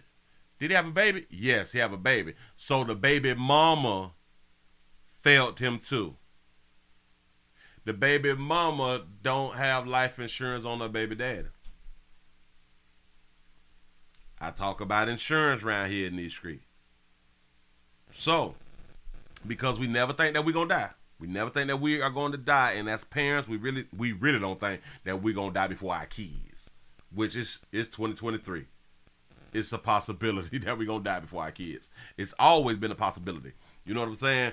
But now your child has nothing, and now you is a single mama, and now you got to work your behind off to take care of the baby by yourself. If you all would have had insurance, you could have laid back about 3-4 years until you got yourself together and all that stuff and went back to school, got a degree and all that fly stuff, and then jumped on out there in the workforce, but all at the same time while grieving and all that fly stuff right there, you could have been able to pay your doggone bills because y'all is in Alabama and things is cheaper.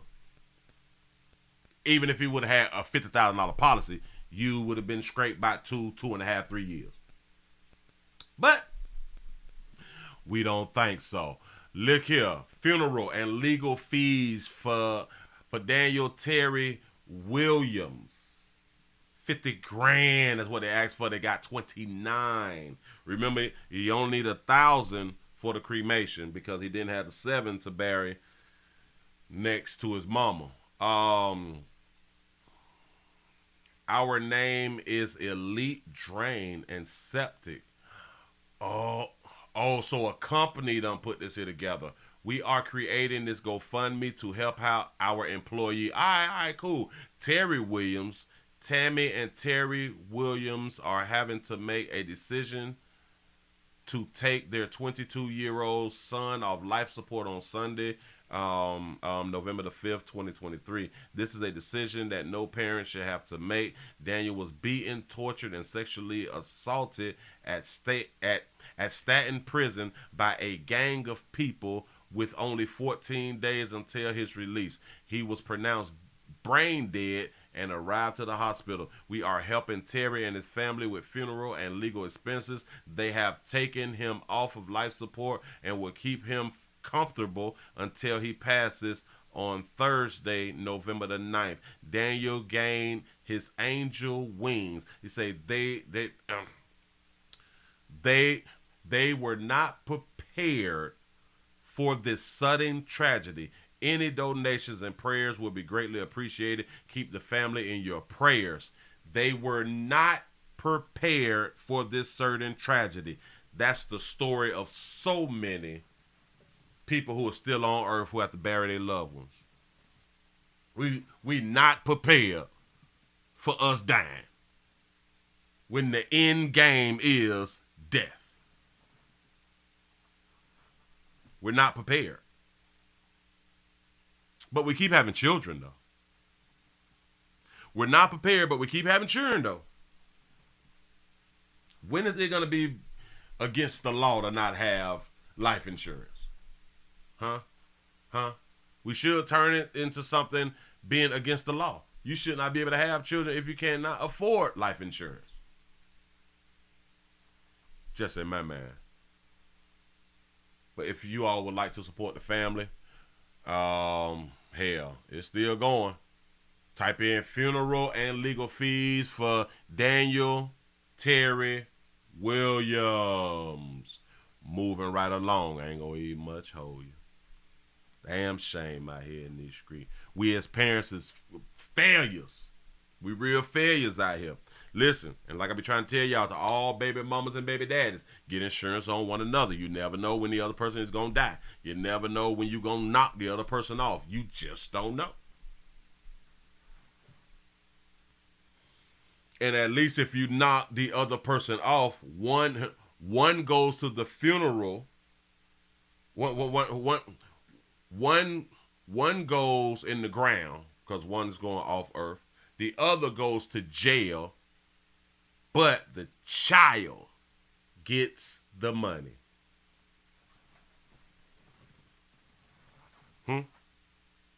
See, y'all don't think it through. I do. Moving right along. What do we have here? Here, let's stay with the jails. We can stay with the jails for just a smidget. We can stay for just a smidget. What is this? We got to go to the T's. We're going to the T's. I hope that you all is enjoying your doggone day. We almost at the 200 thumbs up. I appreciate y'all. We need 200 thumbs up. We working good right now. I'm feeling great. I'm feeling okay. You know, I need your support.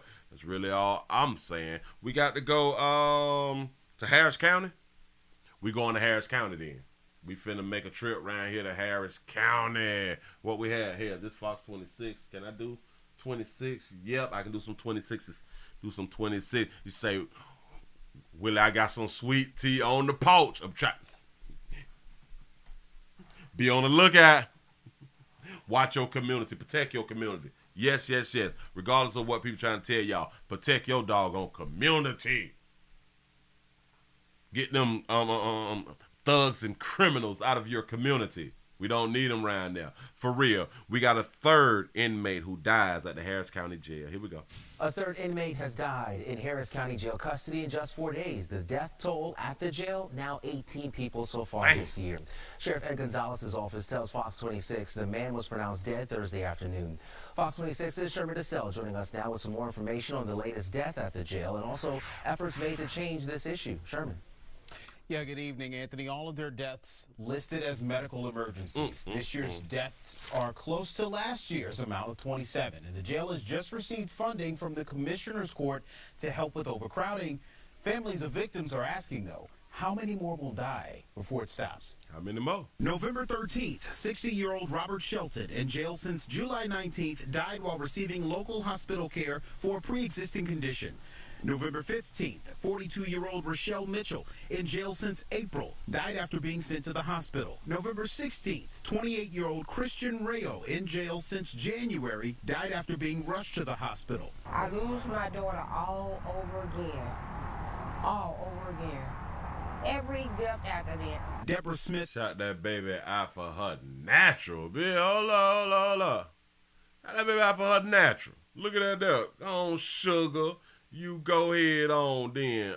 Damn it, I saw something. Shout out to C-Note for the $9.99 super chat. Said keep the $5 challenge going overtime. Salute, Willie. I appreciate that right there. You all give yourselves a pat on the back because you all made it over 200 thumbs up. I appreciate that, and we still going right now. Let's go.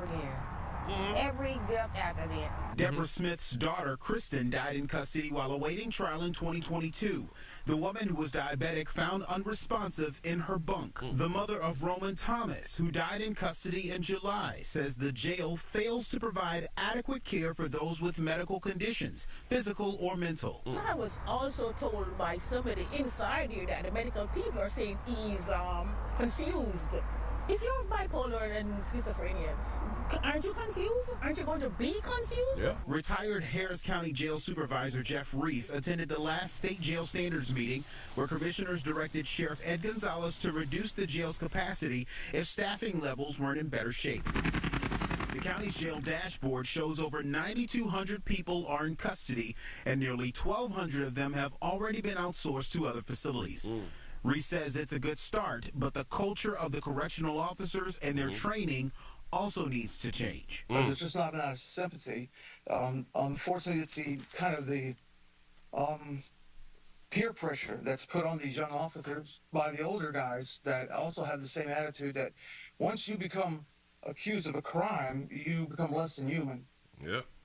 So that $11 million from the county commissioner's court is going to help them outsource more inmates to fix this overcrowding. State officials gave the jail a deadline of December 1st to get this under control.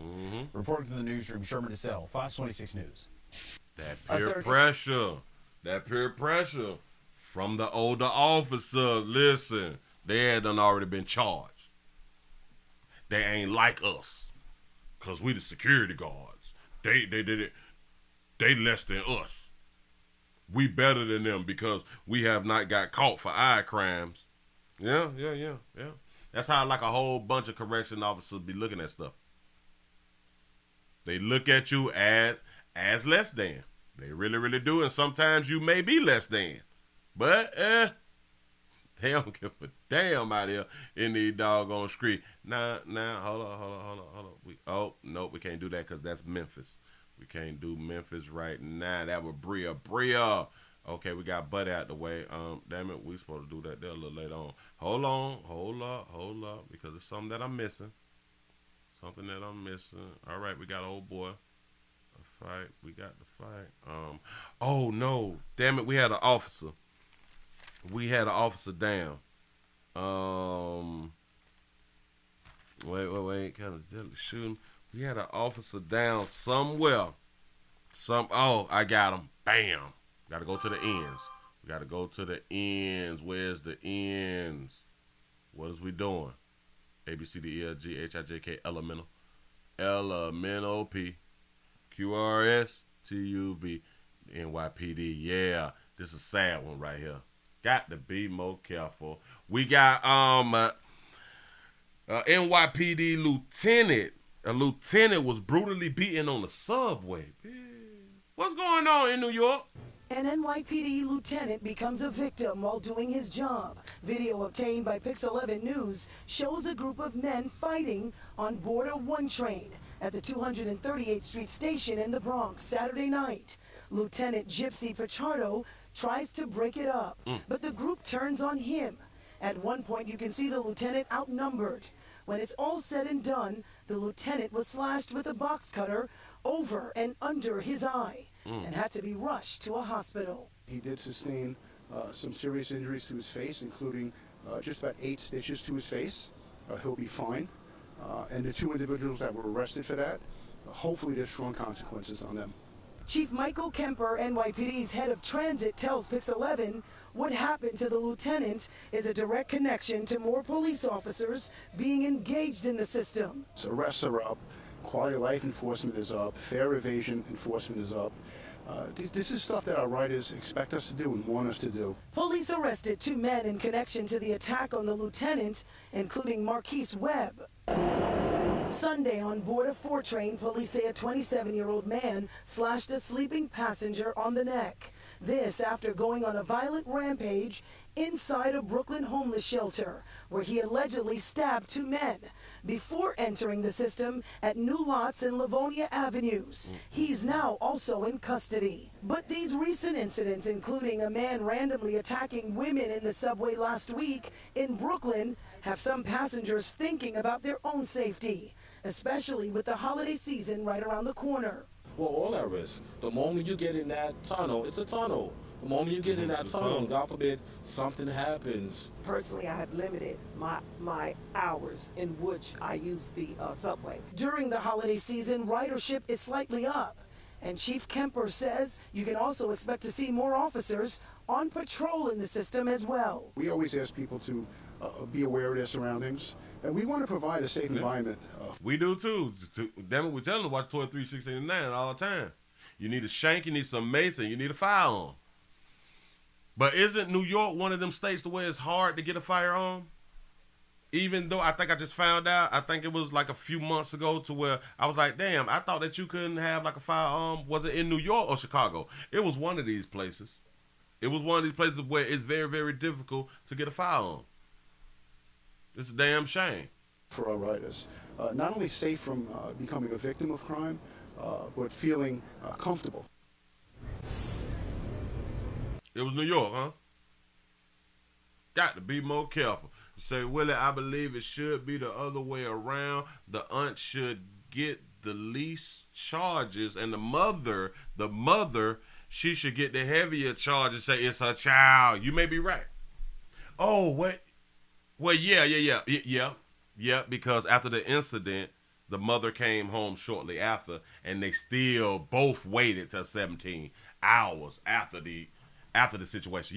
Yep. So that was the whole problem. Well, our lieutenant brother out here done jumped into some, and he was outnumbered. And in my mind, he did not have that fire on him, which I don't even understand. I do not understand whether he was in uniform or not.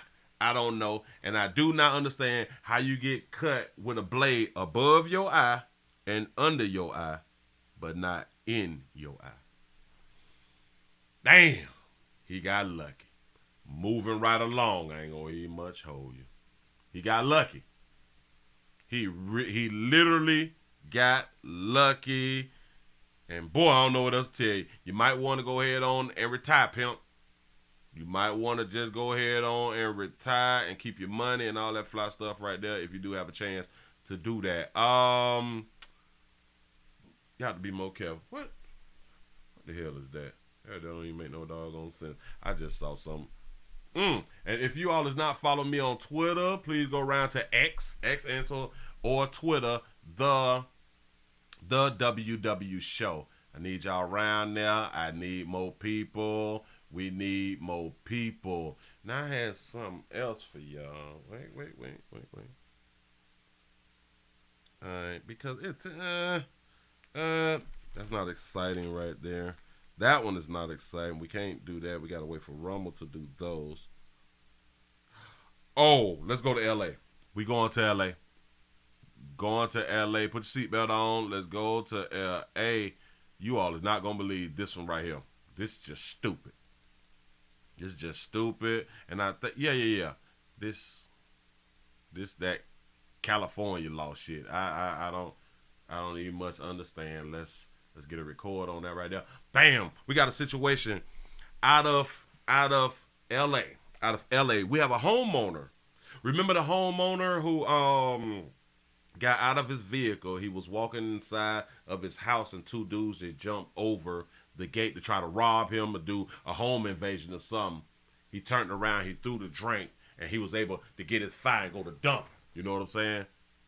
With his wife and children inside the house. Well, buddy, him, he's now lost his gun permit because of that situation. I have not even watched the whole thing. I watched like the first minute of it. I didn't watch the whole thing because it was disgusting to me. Here you go. Do you remember this video from earlier this month? It was a homeowner in LA who was coming home. He had a cup of coffee and his keys, and he's about to walk to his front door. But behind him, over the wall, these two thugs jump over with their guns, and they rush him at his front door with their guns drawn, and they did not know that he also had a gun. Bam! Here it is. He draws his gun, throws the coffee, and he fires, and it becomes a Wild Wild West gunfight. But they run for their lives. They're out there somewhere. What you might not have known about this video was that this homeowner, who literally is crouching behind his car, is protecting his wife, his 5-month-old baby, and the nanny inside that home from those guys. They had just been robbed 3 months earlier. Just got robbed 3 months earlier. He had that fire on him. He was ready to go. That homeowner is Vince Ritchie, and he is live with me now. Vince, I watched that video. It was heart-stopping. And then I see today they have taken your concealed carry permit away from you. What happened? What type of BS is that? So I'm defending my home, and you're going to take my license? Oh, hell no. Did they do that? Oh, hell no. I really don't know. They haven't given me any written explanation and haven't told me anything. They just told me over the phone that it was suspended, and they called me today and said, well, it's been revoked now. Been suspended and revoked. They told me who in the sheriff's department has revoked it, a woman named April Tardy and under Sheriff Luna. But I think that they didn't give me a written explanation because they were afraid of the media backlash, that they could try to either go back on it, which I'm hoping they do. Because Yeah, they are protecting the thugs. Yep. Because now it's critical for me to have it to protect myself, since these guys are now out there at large, armed, dangerous, and willing to shoot at me. Yep. He really needed now because he defended himself. So they may come back. Did anybody say if you could get it back? Because I feel the same way you do. You were already targeted 3 months ago to be robbed, then this, and they are still out there. They haven't been caught. Do you know if you can get your permit back? I asked them if there's an appeal process. They said no, but this was all over the phone. We emailed them countless times. We've called countless times. They refused to answer. They refused to answer emails. I think that this is part of the political system that's failing us. Honestly, I think this is part of the agenda in California, because from what I understand, the sheriff's department is praising me as a hero. The police department is praising me as a hero. They're doing everything they can, but then these few people that make decisions are then screwing me. And I bet the few people who is making them damn decisions is Democrats. Leaving me out there to die, essentially. Yes, they are leaving you out there to die. You say they are leaving the man defenseless. I'm here to tell y'all. I'm going to tell you like this right here. I just had an incident, and I had my fight, and I'm able to dump off, and now you're going to take a little permit away? Bitch, I still got my fight on me. Y'all got me fucked up. Who? You is not going to tell me I cannot protect myself. I'm so sorry.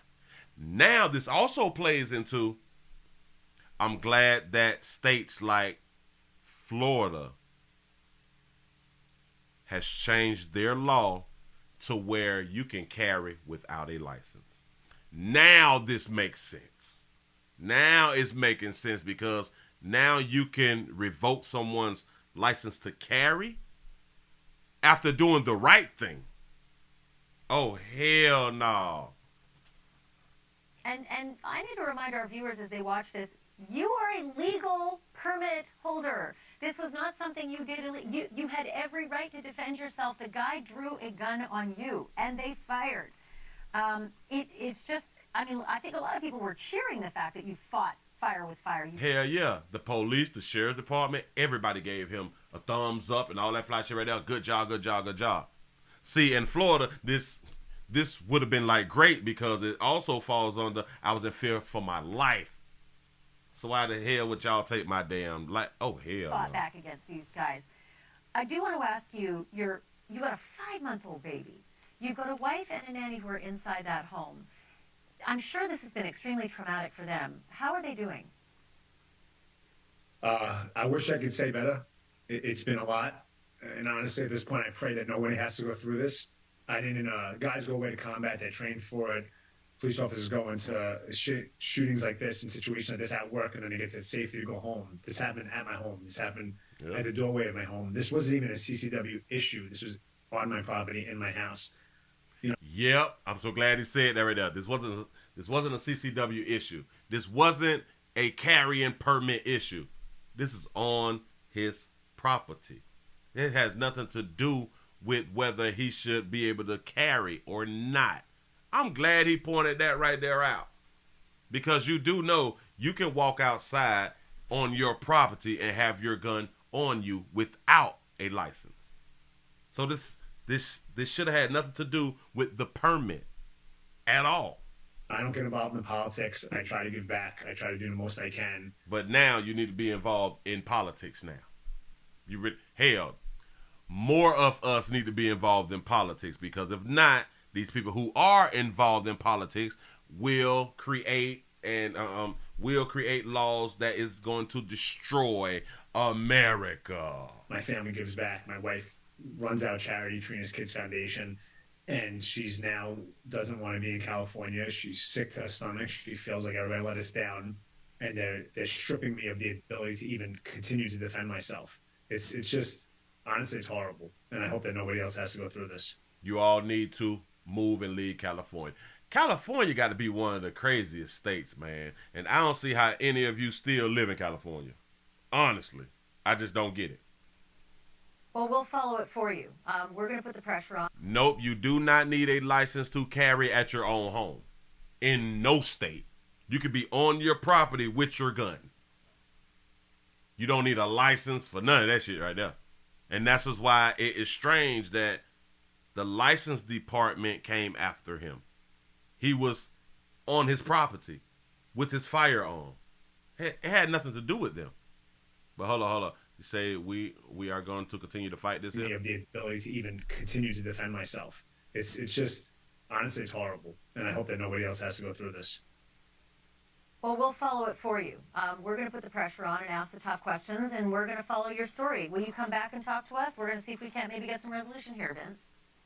100%. I want to give the Sheriff's Department the chance to do the right thing. I think this is a time for them to step up and say, let's give this guy a chance. Thank you for watching. Go to... This is a crazy story. That's really, really crazy. You say Florida is the craziest. No. Y'all, California has some hell of a laws out there. Remember they changed the Romeo and Juliet law from 14 to 18 to 14 to 24. You can have sex whenever you want to. They won't like the drag stuff and all that stuff to keep popping. Florida ain't with that fly shit. Hell, we do not revoke people's CCW license because they was defending themselves. We don't do shit like that right there. Not in Florida. Shout out to our governor out here in Need Street. We don't play. You know what I'm saying? God damn it, we is a stand your ground state. Please don't run up. We're in fear for our life state. Moving right along. I ain't gonna eat much hoe. Yeah. I'm just saying something. Just saying something. Listen, man, give yourselves a pat on the back. We finna go ahead on just close it on out. I think I did like a very good job. I hope that you all was enjoying yourself. I hope that you all was. I don't even remember how many we just did today, but I think about 12, something like that. I hope it was like 12, or I'm gonna have to go back and count. You know what I'm saying? I just want to say thank y'all for taking the time out. Players, prostate cancer awareness around here at the Willie Williams Show. Say it's just a finger. So your prostate don't work, your meat don't work. You mess around and lose your little la-la, and or your life is your choice. You make the call. Your body, your booty. I am here to help. Say we love the overtime. I love being here today. I feel good about it. Say thank you for the show. Say a nice treat today. You welcome. Man, I am going to have to get back up with y'all on Monday because I do got to give myself a break. I have to give my voice a break. Got to give my brain a break. So I'm going to give myself a break and I'm going to rest on up and all that fly stuff right there. And we'll be back on Monday. Come around and check on your peoples, man. Come around and check on your peoples. You may get a notification. You may not get the notifications.